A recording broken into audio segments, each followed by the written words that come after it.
ವೀಕ್ಷಕರೇ, ಆರೋಗ್ಯ ರಹಸ್ಯ ವಿಶೇಷ ಕಾರ್ಯಕ್ರಮಕ್ಕೆ ಸ್ವಾಗತ. ನಾನು ಚಂದನಾ ಹಿರೇಮಠ್. ವೀಕ್ಷಕರೇ, ನಮ್ಮ ಇವತ್ತಿನ ಕಾರ್ಯಕ್ರಮದಲ್ಲಿ ಒಂದು ಪ್ರಮುಖವಾದ ವಿಚಾರವನ್ನು ಕುರಿತು ಮಾತನಾಡ್ತಾ ಹೋಗೋಣ. ಹೌದು, ಬದುಕುವುದು ಒಂದು ಕಲೆ.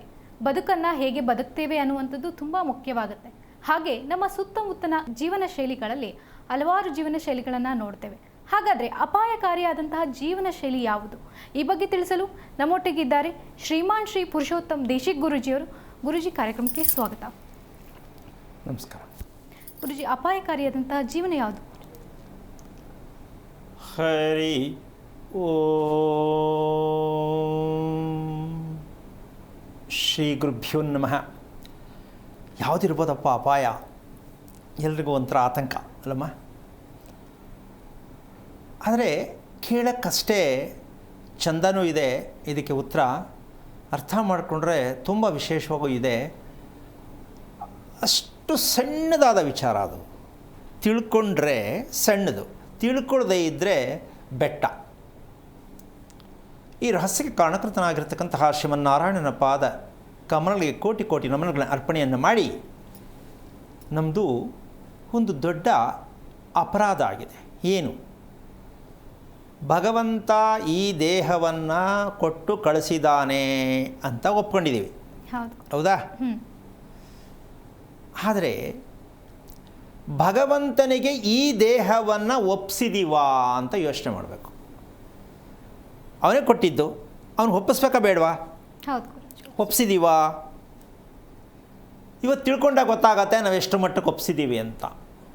ಯಾವುದನ್ನು ಒಪ್ಪಿಸ್ಬೇಕಿತ್ತು, ಹೇಗೆ ಒಪ್ಪಿಸ್ಬೇಕಿತ್ತು, ದೇಹನ ಹೇಗೆ ಭಗವಂತನಿಗೆ ಒಪ್ಪಿಸೋದು ಅನ್ನೋ ಒಂದು ಪ್ರಶ್ನೆ. ಅದಕ್ಕೆ ಉತ್ತರ ಇದು. ಎರಡರ ಮಧ್ಯೆ ಒಂದು ವಿಚಾರ ಇದೆ. ಏನದು ಅಂದರೆ, ಹೆಣ್ಣಿನ ಋಣ, ಭೂಮಿಯ ಋಣ ತೀರಿಸದೇ ಇರುವುದೇ ದೊಡ್ಡ ಒಂದು ಅಪಾಯಕಾರಿ ಜೀವನದಲ್ಲಿ ಸಿಕ್ಕಾಕ್ಕೊಂಡಿದ್ದೀವಿ. ಹೆಣ್ಣಿನ ಋಣ, ಭೂಮಿಯ ಋಣ ಎರಡನ್ನೂ ತೀರಿಸ್ತಾ ಇಲ್ಲ, ಗೊತ್ತೇ ಇಲ್ಲ, ಮಾಡ್ತಾನೂ ಇಲ್ಲ. ಇದು ವಿಚಾರ. ಹೆಣ್ಣಿನ ಋಣ ಏನು ತೀರಿಸ್ಬೇಕು? ಆದರೆ ಭೂಮಿ ತಾಯಿ ಹೆಣ್ಣೆ, ಹೌದಾ? ಅದು ಯಾಕೆ ಇದನ್ನು ತರಬೇಕು ಅಂದರೆ, ಹೆಣ್ಣಿಗೆ ನಿನ್ನೆ ಕಾರ್ಯಕ್ರಮದಲ್ಲಿ ಹೇಳಿದೆ, ಕೆಟ್ಟ ಆಲೋಚನೆಗಳು ಬರಬಾರ್ದು.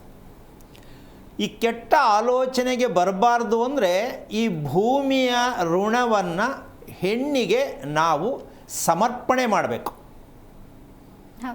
ಯಾಕೆ ಅಂದರೆ, ಪ್ರತಿಯೊಬ್ಬ ಮನುಷ್ಯನಿಗೆ ಇಬ್ಬರು ತಾಯಿಯಂದಿರು.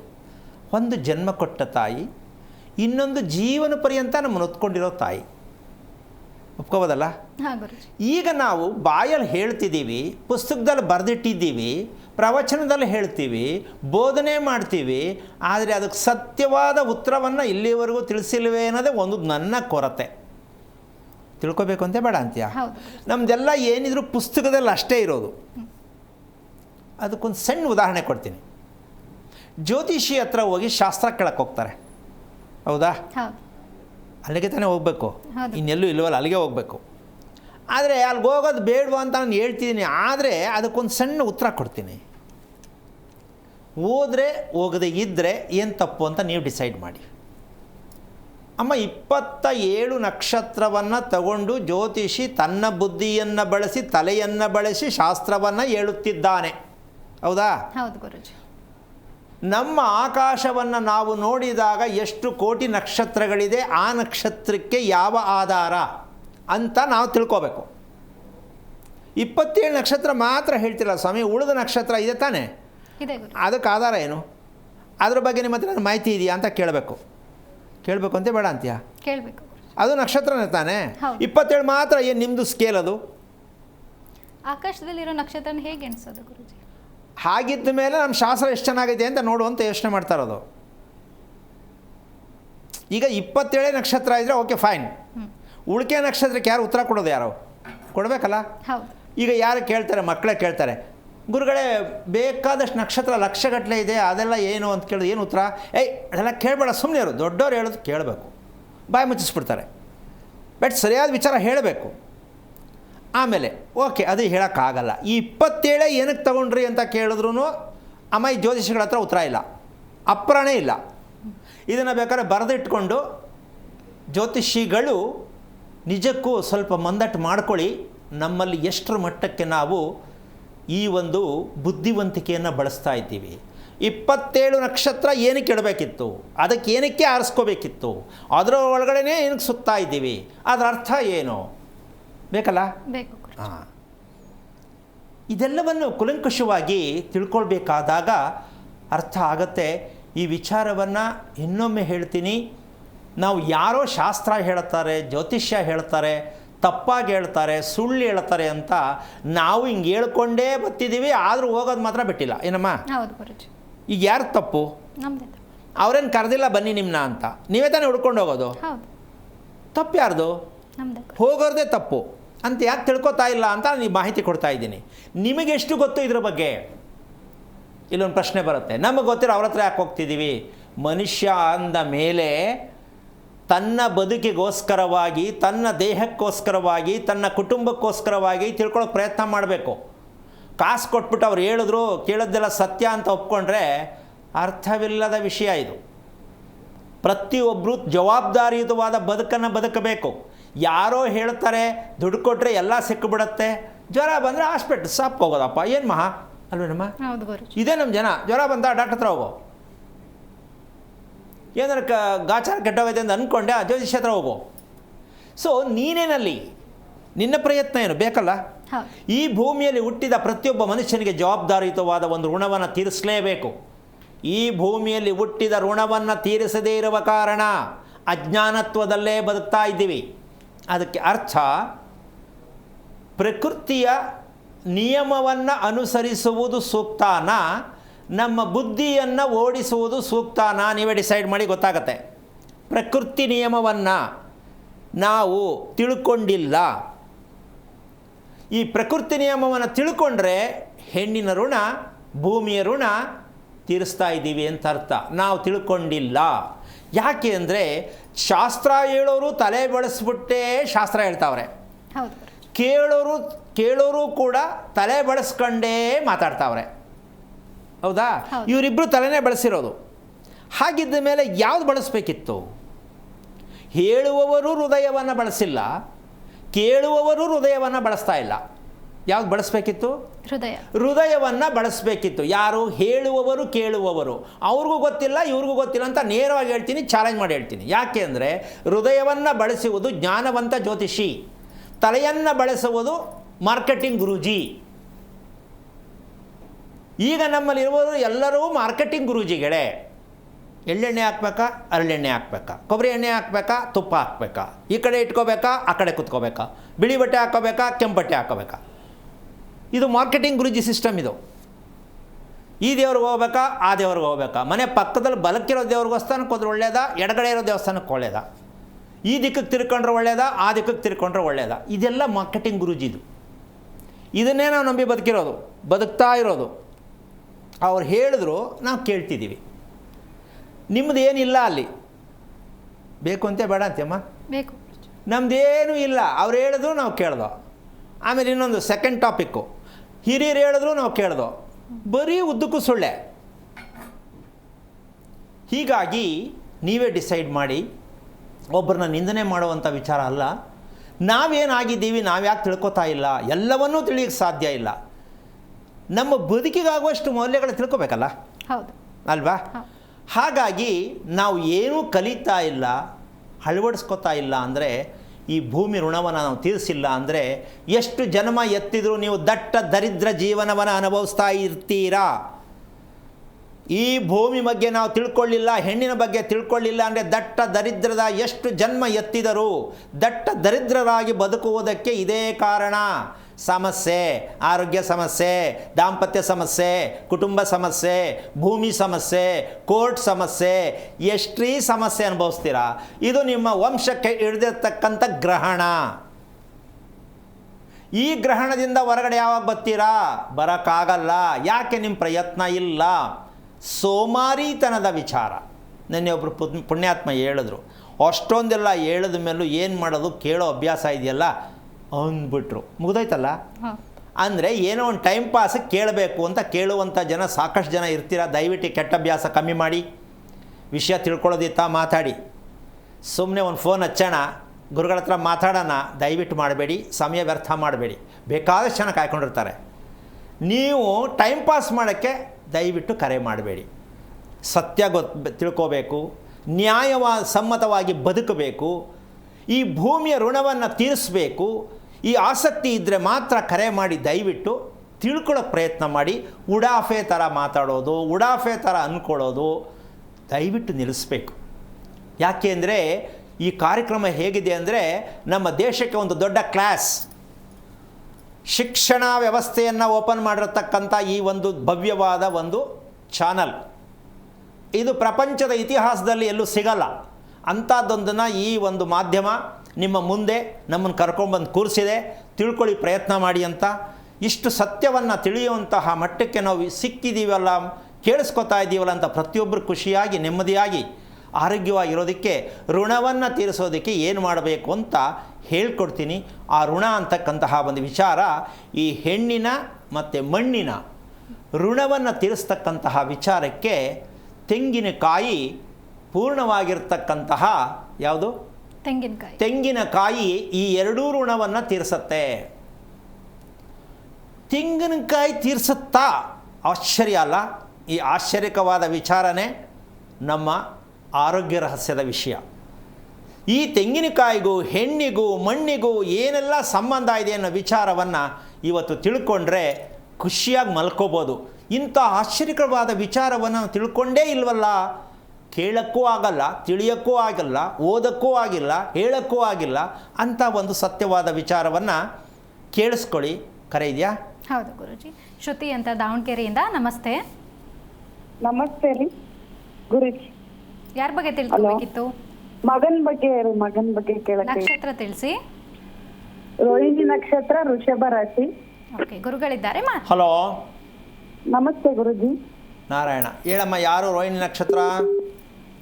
ಮಗಂದು ಗುರುಜಿ. ಮಗನ ಆರೋಗ್ಯ ಬಗ್ಗೆ. ಎಷ್ಟು ವಯಸ್ಸು?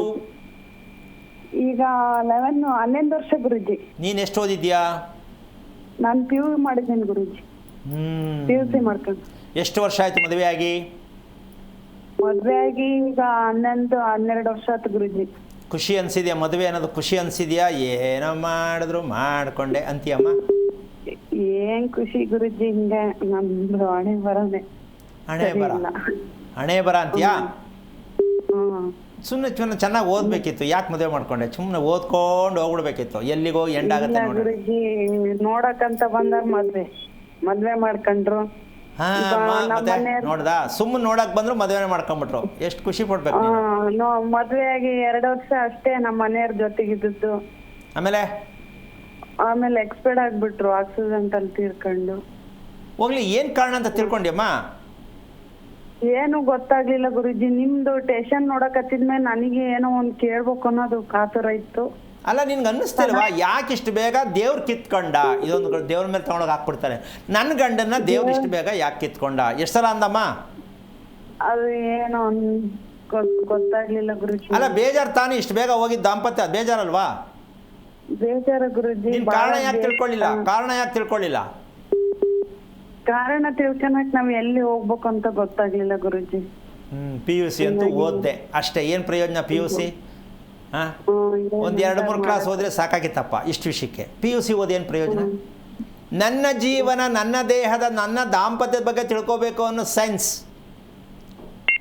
ಒಂದು ಮನಸ್ಥಿತಿ ಇಲ್ಲ ಅಂದರೆ ಯಾವ ಪುರುಷಾರ್ಥಕ್ಕಮ್ಮ? ಇನ್ನು ಆ ಮಗುನ ಎತ್ತಿದೀಯ ತಾಯಿ, ಇನ್ನು ಮುಂದೆ ನಿನಗೆ ಎಂಥ ಹಬ್ಬ ಎದುರಿಸ್ಬೇಕು ಅಂದರೆ ಹೇಳಕ್ಕೆ ಅಸಾಧ್ಯ. ಯಾಕೆ ವಿಷಯ ಬಂತು ಅಂದರೆ, ರೋಹಿಣಿ ನಕ್ಷತ್ರದ ಮಗು ಹುಟ್ಟಿದರೆ 5 ಜನಕ್ಕೆ ಪ್ರಾಣಕ್ಕೆ ಆಪತ್ತು. ಎಷ್ಟು ಜನಕ್ಕೆ? 5 ಜನಕ್ಕೆ ಪ್ರಾಣಕ್ಕೆ ಆಪತ್ತು. ರೋಹಿಣಿ ನಕ್ಷತ್ರದಲ್ಲಿ ಮಗು ಹುಟ್ಟಿದರೆ. ಚೆನ್ನಾಗಿ ಕಿವಿಯ ಸ್ವಲ್ಪ ಅಗಲ ಮಾಡಿ ಕೇಳಿಸ್ಕೊಳ್ಳಿ ದಯವಿಟ್ಟು ವೀಕ್ಷಕರು. ರೋಹಿಣಿ ನಕ್ಷತ್ರದಲ್ಲಿ ಹುಟ್ಟಿದರೆ 5 ಜನಕ್ಕೆ ಕಂಟಕ. ಯಾರ್ಯಾರಪ್ಪ ಅವರು ಅಂದರೆ ಪಾಸ್ಪೋರ್ಟ್ ರೆಡಿ ಇರುತ್ತೆ, ಯಾವ್ದು ವಿಕೆಟ್ ಬೀಳುತ್ತೋ ಗೊತ್ತಿಲ್ಲ. 5 ಜನದಲ್ಲಿ 5 ಜನನೂ ಹೋಗ್ಬಿಡ್ಬೋದು. ಏನು ದೊಡ್ಡ ವಿಚಾರ ಏನಲ್ಲ. ಸಂಬಂಧಿಕರೇ ಹೇಳ್ತೀನಿ, ಕೇಳಿಸ್ಕೊಮ್ಮ. ಯಾವ ಸಂಬಂಧ ಅಂತ ಕೇಳಿಸ್ಕೊ, ಹೇಳ್ತೀನಿ. ನಂಬರ್ 1, ಮೊದಲನೇದು ಅಪ್ಪ. ರೋಹಿಣಿ ನಕ್ಷತ್ರದ ಮಗು ಭ್ರೂಣ ವ್ಯವಸ್ಥೆಯಲ್ಲಿ ಜನ್ಮ ತಾಳಿದ ಪಕ್ಷದಲ್ಲಿ ಜನ್ಮ ಕೊಟ್ಟ ತಂದೆಗೆ ಮೊದಲನೇ ಕಂಟಕ. ಗ್ರಹಣ ದೋಷ ಅಲ್ಲಿಂದ ಶುರು. ನಂಬರ್ 2, ತಾಯಿಯ ಅಪ್ಪ ಅಮ್ಮ. ನಂಬರ್ 3, ತಂದೆಯ ಅಪ್ಪ ಅಮ್ಮ. ನಂಬರ್ 4, ತಾಯಿ ಒಡ ಹುಟ್ಟಿದ ಅಣ್ಣ ತಮ್ಮ. ಇಷ್ಟು ಜನಕ್ಕೆ ಯಾರು ಹೊಡೆಯುತ್ತೋ ಗೊತ್ತಿಲ್ಲ, ಬಲಿಯನ್ನು ತೆಗೆದುಕೊಳ್ಳುವುದು ಖಚಿತ. ಅಂದ್ರೆ ಅವ್ರ ಗುರುಜಿ ಅವ್ರ ಅಪ್ಪಾಜಿ ತೀರ್ಕೊಂಡ್ಮೇಲೆ ಅವ್ರ ತಾತ ಅವ್ರ ಅಪ್ಪಾಜಿ ಅಪ್ಪ ತೀರ್ಕೊಂಡ್ರು ಅವರು. ಈಗ ನಾನು ಹೇಳಿದ್ದು ನಿಮ್ಗೆ ಅರ್ಥ ಆಯ್ತಮ್ಮ? ಅರ್ಥ ಆಯ್ತು ಗುರುಜಿ, ಅರ್ಥ ಆಯ್ತು.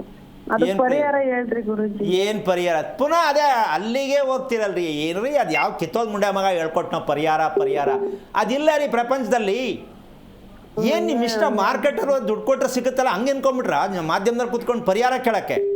ಇಲ್ಲ ಗುರುಜಿ. ಮತ್ತೆ ಅದನ್ನೇ ಕೇಳ್ತೀಯಲ್ಲಮ್ಮ ಪರಿಹಾರ ಅಂತ. ಎಲ್ಲ ಇದಮ್ಮ ಪರಿಹಾರ? ಯಾವುದು ಪರಿಹಾರ? ನೀವು ತಿಳ್ಕೊಳ್ಳೋದು ಪರಿಹಾರವೇ ಹೊರ್ತು ಯಾವನ ಕುತ್ಕೊಂಡು ಹೇಳ್ತಾನಲ್ಲ ಮಾರ್ಕೆಟಿಂಗ್ ಗುರುಜಿ ಅದು ಪರಿಹಾರ ಅನ್ಕೊಂಡ್ರೆ ನಿಮ್ಮಂತ ದಡ್ರ ಇನ್ನೊಬ್ರಿಲ್ಲ. ಇಲ್ಲ ಗುರುಜಿ, ಆತರ ಏನು ಅನ್ಕೊಂಡಲ್ಲ. ಈಗ ಕೇಳದಲ್ಲ ಪರಿಹಾರ ಹೇಳಿ ಅಂತ. ಇಲ್ಲ ಗುರುಜಿ. ನಿಮ್ ಮನೆಗ್ ಬಂದು ನಾನು ಹೇಳಕ್ಕಾಗತ್ತಾ ಪರಿಹಾರ? ಇಲ್ಲ ಗುರುಜಿ. ಈಗ ಇಷ್ಟ ಆದ್ಮೇಲೆ ಈ ಶಿಕ್ಷೆ ಅನುಭವಿಸೋದ್ಮೇಲೆ ನಿನ್ಗೆ ಬುದ್ಧಿ ಬಂದಿಲ್ಲ ಅಂತ ಅನ್ಕೋತೀನಿ. ಗುರುಗಳೇ, ಅದೆಷ್ಟೇ ದಿನ ಆಗಲಿ, ಯಾವತ್ತೇ ಆಗಲಿ, ಇವತ್ತೇ ಆಗಲಿ, ನಾನು ಬಂದು ಪರಿಹಾರ ತಿಳ್ಕೊಳ್ಳೋದಲ್ಲ, ನಾನು ತಿಳ್ಕೊಳ್ಳುವಂಥದ್ದು ಪರಿಹಾರ ಅನ್ಬೇಕೇ ಹೊರ್ತು ನಾನು ಹೇಳುವುದು ಪರಿಹಾರ ಅಲ್ಲ. ನೀನು ತಿಳ್ಕೊಳ್ಳೋದು ಪರಿಹಾರ. ಯಾಕೆ ನನಗೆ ಈ ಶಿಕ್ಷೆ ಭಗವಂತ ಕೊಟ್ಟ? ಇಲ್ಲ. ಇದನ್ನ ನಿಮ್ಮ ಅಪ್ಪ ಇದ್ರಲ್ಲ, ನಿಮ್ಮ ಅಪ್ಪ ಏನು ಕೆಲಸ ಮಾಡ್ತಿದ್ರು? ಅವರು ವ್ಯವಸಾಯ ಮಾಡ್ತಾರೆ ಗುರುಜಿ. ಇದಾರಪ್ಪ? ಅಪ್ಪಾಜಿ ಅಮ್ಮ ಇದಾರ ಗುರುಜಿ. ಓಕೆ, ಅಮ್ಮ ಚೆನ್ನಾಗಿ ಆಕ್ಟಿವ್ ಆಗಿದಾರ, ಅಪ್ಪ ಚೆನ್ನಾಗಿದಾರ? ಅಮ್ಮ ಇಬ್ರು ಆಕ್ಟಿವ್ ಆಗಿದಾರ ಗುರುಜಿ. ಓಕೆ, ಜಮೀನು ಅಪ್ಪ ಸಂಪಾದನೆ ಮಾಡಿದ್ದ ತಾತಂದ? ತಾತನೂ ಮಾಡಿದಾರೆ ಗುರುಜಿ. ಅಪ್ಪ ಮೆಚೂರಿಗೆ ಬಂದ್ಮೇಲೆ ಅವರು ಸಂಪಾದನೆ ಮಾಡಿದಾರೆ ಗುರುಜಿ. ನಿಮ್ಮ ತಂದೆ ಈ ಪ್ರಾಣಿ ಪಕ್ಷಿ ಹಾವು ಕ್ರಿಮಿ ಕೀಟ ಹಿಲಿ ಇವಕ್ಕೆಲ್ಲ ಕಂಡ್ರೆ ಇಷ್ಟನ ಕಷ್ಟನ ಬೇಜಾರ ನಿಮ್ಮ ಅಪ್ಪನಿಗೆ? ಹಾವು ಕಂಡ್ರು ಒಂದ್ ಸ್ವಲ್ಪ ಇದು ಮಾಡ್ಕೊಂಡ್ರು ಗುರುಜಿ, ಹೊಡೆದ್ರು ಹೋಗ. ಅಯ್ಯೋ, ಸಣ್ಣ ಹೇಳ್ತಿದ್ಯಲ್ಲಮ್ಮ, ನಿಮ್ಮ ಅಪ್ಪನ ಕಥೆನೇ ಇದು. ಒಂದು ಸಣ್ಣ ಹೊಡೆದಿದ್ದಲ್ಲ, ನಿಮ್ಮ ಅಪ್ಪನ ಹಣೆ ಬರನೇ ಇದು. ನಿಮ್ಮ ಅಪ್ಪನ ವಂಶದ ಕಥೆನೇ ಇದು. ಅದೇ ನಿನ್ನ ಹೊಟ್ಟೆಯಲ್ಲಿ ಹುಟ್ಟಿರೋದು ರಿವೆಂಜ್. ನಿನ್ನ ಹೊಟ್ಟೆಯಲ್ಲಿ ಹುಟ್ಟಿದ ಹೆಣ್ಣು ಮಕ್ಕಳು, ಎಷ್ಟು ಮಕ್ಕಳು ಹುಟ್ಟಿದ್ರು ಜನ್ಮದಲ್ಲಿ ಶಾಪವಾಗೇ ನಿನ್ನ ಕಾಟ ಕೊಡ್ತೀನಿ ಅಂತ ಹೇಳಿ ನಿಮ್ಮ ಅಪ್ಪ ಮಾಡಿರೋ ಒಂದು ಅವಿವೇಕತನ ಕೆಲಸಕ್ಕೆ ನೀನು ಅನುಭವಿಸ್ತಾ ಇದೆಯಾ ನೋಡು. ಈ ಸತ್ಯವನ್ನು ಮಗು ಹುಟ್ಟಿದ ತಕ್ಷಣ ನೀನು ತಿಳ್ಕೊಳ್ದಿದ್ದಕ್ಕೆ ನಿನ್ನ ಗಂಡನ ಕಳಿಸ್ಬಿಟ್ಟಲ್ಲಮ್ಮ ಅಂತ ನಾನು ಹೇಳೋಕ್ಕಾಗತ್ತಾ? ಎಂಥ ಅನ್ಯಾಯ, ಘೋರ ಅನ್ಯಾಯ. ಪ್ರಪಂಚದಲ್ಲಿ ಪ್ರತಿ ನಕ್ಷತ್ರದಲ್ಲಿ ಹುಟ್ಟಿದಂಥ ಕುಟುಂಬದ ಮೇಲೆ ಎಷ್ಟು ಪರಿಣಾಮ ಬೀರುತ್ತೆ ಅಂತ ಪ್ರತಿಯೊಬ್ಬರು ಅರ್ಥ ಮಾಡ್ಕೋಬೇಕು. ಒಂದು ಮಗು ನಕ್ಷತ್ರದಲ್ಲಿ ಹುಟ್ಟಿದ್ರೆ ಕುಟುಂಬವನ್ನು ಹೆಂಗೆ ಆಹುತಿ ತಗೊಳುತ್ತೆ? ಇದನ್ನು ಕೆಲವರು ಅನ್ಕೋಬೋದು ತಲೆಕೆಟ್ಟವು, ಏನ್ರಿ ಎದುರಿಸ್ತಾರವರು ಅಂತ. ಆ ಎದುರಿಸ್ತಾರವ್ರನ್ನು ಮುಂದೆ ಬಂದು ಕೂತ್ರೆ ನಾನು ಇನ್ನೂ ಎದುರಿಸ್ತೀನಿ. ಆ ಗುಂಡಿಗೆ ಅವ್ರಿಗಿಲ್ಲ, ಎಲ್ಲೋ ಕುತ್ಕೊಂಡು ಮಾತಾಡ್ತಾರೆ ನೆರಳಲ್ಲಿ. ಪುಕ್ಕಟೆ ಮಾತಾಡೋಕ್ಕೆ ನಮ್ಮ ಜನಕ್ಕೆ ಏನು ಬೇರೆ ಇಲ್ಲ. ಪುಕ್ಕಟೆ ಚೆನ್ನಾಗಿ ಮಾತಾಡ್ತಾರೆ. ಏನ್ರಿ ಹಂಗೆ ಹೇಳ್ತಾರೆ ಅವರು? ಬನ್ನಿರಿ ಅಂತ ಗುಂಡಿಗೆ ಇರೋರು ಮುಂದೆ ಮಾತಾಡೋಣ ಅಂದರೆ ಇಲ್ಲ, ಟುಸ್ ಪಟಾಕಿ ಎಲ್ಲೋ ಕೂತ್ಕೊಂಡು ಏನೋ ಪೇಚ್ ಬಿಡೋದು. ಏನಮ್ಮ ಬೇಕು? ಗುಂಡಿಗೆ ಇದ್ದು ಮಾತಾಡಬೇಕು, ತಿಳ್ಕೊಂಡು ಮಾತಾಡಬೇಕು. ಸುಮ್ಮನೆ ಏನೋ ಹಂಗೆ ಬಿಸಾಕೋದಲ್ಲ. ಹಿಂಗಾಗೇ ನಮ್ಮ ದೇಶ ಈ ಮಟ್ಟಕ್ಕಾಗಿರೋದು. ಯಾರು ಹೇಳೋಕ್ಕಾಗದೇ ಇರತಕ್ಕಂಥ ಸತ್ಯದ ವಿಚಾರವನ್ನು ಈ ಕಾರ್ಯಕ್ರಮದಲ್ಲಿ ಬರ್ತಾ ಇದೆ, ನಾವೆಷ್ಟು ನಮಸ್ಕಾರ ಹಾಕಬೇಕು ಅಂತ ಪ್ರಜ್ಞೆ ಇಟ್ಕೊಂಡು ಮಾತಾಡೋರಿಗೆ ಇದೇನು ಬೇಕಾಗಲ್ಲ. ಸುಮ್ಮನೆ ಏನೋ ಒಂದು ಬಿಡಬೇಕು, ನಾನು ಒಂದು ಕಲ್ತಿದ್ದೀನಿ ಅಂತ ಒಂದು ಶೋ ಮಾತಾಡೋರು ಇವೆಲ್ಲ ಮಾತಾಡಬೇಕಾಗತ್ತೆ. ಈಗ ನಿನಗೆ ನಾನು ಹೇಳಿದ ವಿಷಯ ತಿಳ್ಕೊಂಡೆ ಅಂತ ಖುಷಿ ಆಯ್ತಾ, ಬೇಜಾರಾಯ್ತಾ? ಇಲ್ಲ ಗುರುಜಿ, ಖುಷಿ ಆಯ್ತು. ಈಗ ನೀನು ಮಾಡಬೇಕಾದ ಕೆಲಸ, ನಿಮ್ಮ ಅಪ್ಪನ ಕರ್ಕೊಂಡು, ನಿಮ್ಮ ಅಪ್ಪ ಏನೇನು ಮಾಡವ್ರೆ ಅಂತ ನಿನಗೆ ಗೊತ್ತಿಲ್ಲ, ಕರ್ಕೊಂಡು ಬಾ, ಹೇಳ್ಕೊಡ್ತೀನಿ. ಇದೊಂದೇ ಅಲ್ಲ, ಪಿಕ್ಚರು ಬೇಜಾನಿದೆ. ನಿಮ್ಮ ಅಪ್ಪನ ಸ್ಟೋರಿ, ನಿಮ್ಮ ಅಪ್ಪನ ವಂಶ ಸ್ಟೋರಿ, ಪ್ಲಸ್ ನಿನ್ನ ಗಂಡನ ಮನೆ ಅಪ್ಪನ ಸ್ಟೋರಿ. ಇದಿಷ್ಟು ನೀನು ತಿಳ್ಕೊಂಡ್ರೆ ಮುಂದೆ ಜೀವನ ಮೂಗು ಲೈಫ್ ಕೊಡ್ತೀಯಮ್ಮ. ನಾಳೆ ಇವನು ನಿನಗೆ ಚಾಕ್ಲೇಟ್ ಕೊಡ್ತಾನೆ, ಜೋಪಾನ. ಮನಸ್ಥಿತಿ ಸ್ವಲ್ಪನೂ ಚೆನ್ನಾಗಿಲ್ಲ. ಸೈಕೋ ಪೇಷಂಟ್ ನಕ್ಷತ್ರ ರೋಹಿಣಿ ನಕ್ಷತ್ರ, ಮಾನಸಿಕ ರೋಗಿ. ನೆಕ್ಸ್ಟ್ ನಿನ್ನ ಆರೋಗ್ಯ ಕೆಟ್ಟಿದೆ. ಈ ಮಗು ನಿನ್ನ ಗರ್ಭಕ್ಕೆ ಎಂಟ್ರಿ ಆದ ತಕ್ಷಣ ನಿನ್ನ ಆರೋಗ್ಯ ಕೆಡ್ತು. 80% ಆರೋಗ್ಯ ಕೆಟ್ಟಿದೆ ಈ ಮಗುವಿನಿಂದ. ಅಂದರೆ ಹಾವು ಒಳಗಡೆ ಇದ್ದ ಮೇಲೆ ಅದಿರೋ ಜಾಗ ವಿಷ ಆಗಲೇಬೇಕಲ್ಲ. ಗರ್ಭ ತಾಯಿದಿದ್ದ ಮೇಲೆ ತಾಯಿಗೆ 80% ಎಲ್ಲ ಥರದ ರೋಗಗಳು ಅಕ್ಕಳಾಯಿಸ್ಕೊಂಡಿರುತ್ತೆ. ಅವನಿಗೆ ತನ್ನ ಉಸಿರಾಟದಲ್ಲಿ ಏನೇನು ಪ್ರಕ್ರಿಯೆಗಳು ನಡಿಬೇಕು ಏನೂ ನಡೆಯಲ್ಲ. ತಲೆ ಯಾವುದು, ಕಾಲು ಯಾವುದು, ಸೊಂಟ ಯಾವುದು, ಬೆನ್ನು ಯಾವುದು ಏನು ಗೊತ್ತಿಲ್ಲದೆ ಇರ್ತಕ್ಕಂಥ ಮಗು. ಅಂದರೆ ಇಷ್ಟೊಂದು ರಹಸ್ಯ ಇದೆ ಅಂತ ನಕ್ಷತ್ರ ನಮ್ಮ ಜನಕ್ಕೆ ಇನ್ನೂ ಅರ್ಥ ಆಗಿಲ್ವೇ ಅಲ್ವಾ? ಈಗ ನೀನು ಮಾಡಬೇಕಾದ ಕೆಲಸ ಇಷ್ಟೇ. ನಿನ್ನ ಮಗು ಬಗ್ಗೆ ಕೇಳೋದಕ್ಕಿಂತ ಮೊದಲು ರೋಹಿಣಿ ನಕ್ಷತ್ರದಲ್ಲಿ ದೇಹದಲ್ಲಿ ಎಲ್ಲೆಲ್ಲ ಏನೇನು ತುಂಬಿದೆ ಅದನ್ನ ಹೆಂಗೆ ಪಾಸ್ ಮಾಡಬೇಕು, ಪಾಸ್ ಮಾಡೋಕ್ಕೆ ನೀನೇನು ಮಾಡಬೇಕು, ಮಗು ಏನು ಮಾಡಬೇಕು, ಮತ್ತು ಈ ಕರ್ಮದಿಂದ ಆ ಮಗುವನ್ನು ಹೇಗೆ ಪಡ್ಕೋಬೇಕು, ಈ ಕರ್ಮವನ್ನು ಹೇಗೆ ಕಳಿಸ್ಬೇಕು, ಈ ಸತ್ಯಾಂಶವನ್ನು ನೀನು ತಿಳ್ಕೊಳ್ಳೋದೇ ಆದರೆ ಹೆದರ್ಕೊಳ್ಳೋದೆ ನೀನು ಮೊದಲು ಏನು ಕೆಲಸ ಮಾಡಬೇಕು ಅಂತಂದರೆ ಯೋಚನೆ ಮಾಡೋದನ್ನು ಬಿಟ್ಟು ನನ್ನ ಮಗುವನ್ನು ಸೇಫ್ ಮಾಡಿ ಈ ಸಮಾಜಕ್ಕೆ ಒಳ್ಳೆಯ ಒಂದು ಮಗುವನ್ನು ನಾನು ರೆಡಿ ಮಾಡಬೇಕು, ಸಿದ್ಧತೆ ಮಾಡಬೇಕು ಅನ್ನೋ ಆಸಕ್ತಿ ನನ್ನಲ್ಲಿದ್ದರೆ, ನಿನ್ನ ಜೀವನ ಕೂಡ ಆ ಮಗುವಿನ ಜೊತೆಯಲ್ಲಿ ನನ್ನ ಜೀವನವನ್ನು ಚೆನ್ನಾಗಾಗಬೇಕು ಅನ್ನೋ ಆಸಕ್ತಿ ನನ್ನಲ್ಲಿದ್ದರೆ ನಿಮ್ಮ ಅಪ್ಪನ ಕರ್ಕೊಂಡು ತಿಳ್ಕೊಳ್ಳೋಕೆ ಪ್ರಯತ್ನ ಮಾಡಿದ್ರೆ ಸತ್ಯಾಂಶವನ್ನು ಹೇಳೋಣ, ತಿಳ್ಕೊ, ರಿಪೇರಿ ಆಗಲಿ ತಾಯಿ, ಒಳ್ಳೆಯದಾಗಲಿ. ಧನ್ಯವಾದ ಕರೆ ಮಾಡೋದಕ್ಕಾಗಿ. ಮತ್ತೊಬ್ಬರು ಕಾಲರ್ ಇದ್ದಾರೆ ಬೆಂಗಳೂರಿಂದ, ರಾಜೇಶ್ವರಿ ಅಂತ. ನಮಸ್ತೆ. ನಮಸ್ತೆ ಮೇಡಮ್. ಯಾರ ಬಗ್ಗೆ ತಿಳ್ಕೊಬೇಕಿತ್ತು? ನನ್ನ ಮಗಳ ಬಗ್ಗೆ ಮೇಡಮ್. ನಕ್ಷತ್ರ ಕಾಂಚನ ಅಂತ ತಿಳಿಸಿ. ನನ್ನ ಮಗಳು. ಏನ್ ಮೇಡಮ್? ನಕ್ಷತ್ರ ತಿಳಿಸಿಮ್ಮ. ಪುನರ್ವಸು 2ನೇ ಪಾದ. ಓಕೆ, ಗುರುಗಳಿದ್ದಾರೆ, ಮಾತನಾಡಿ. ಹಲೋ, ನಮಸ್ತೆ ಗುರುಜಿ. ನಾರಾಯಣ, ಹೇಳಮ್ಮ, ಯಾರು ಪುನರ್ವಸು? ನನ್ನ ಮಗಳ ಎಷ್ಟು ವಯಸ್ಸು? ಕಾಂಚನ ಅಂತ. 28 ವರ್ಷ ಗುರುಜಿ. ಮದುವೆ ಆಯ್ತಾ? ಇನ್ನೂ ಇಲ್ಲ ಗುರುಜಿ. ಯಾಕೆ ಸರಿಯಾಗಿ ಸಿಕ್ಕಿಲ್ವಾ ಯಾರು?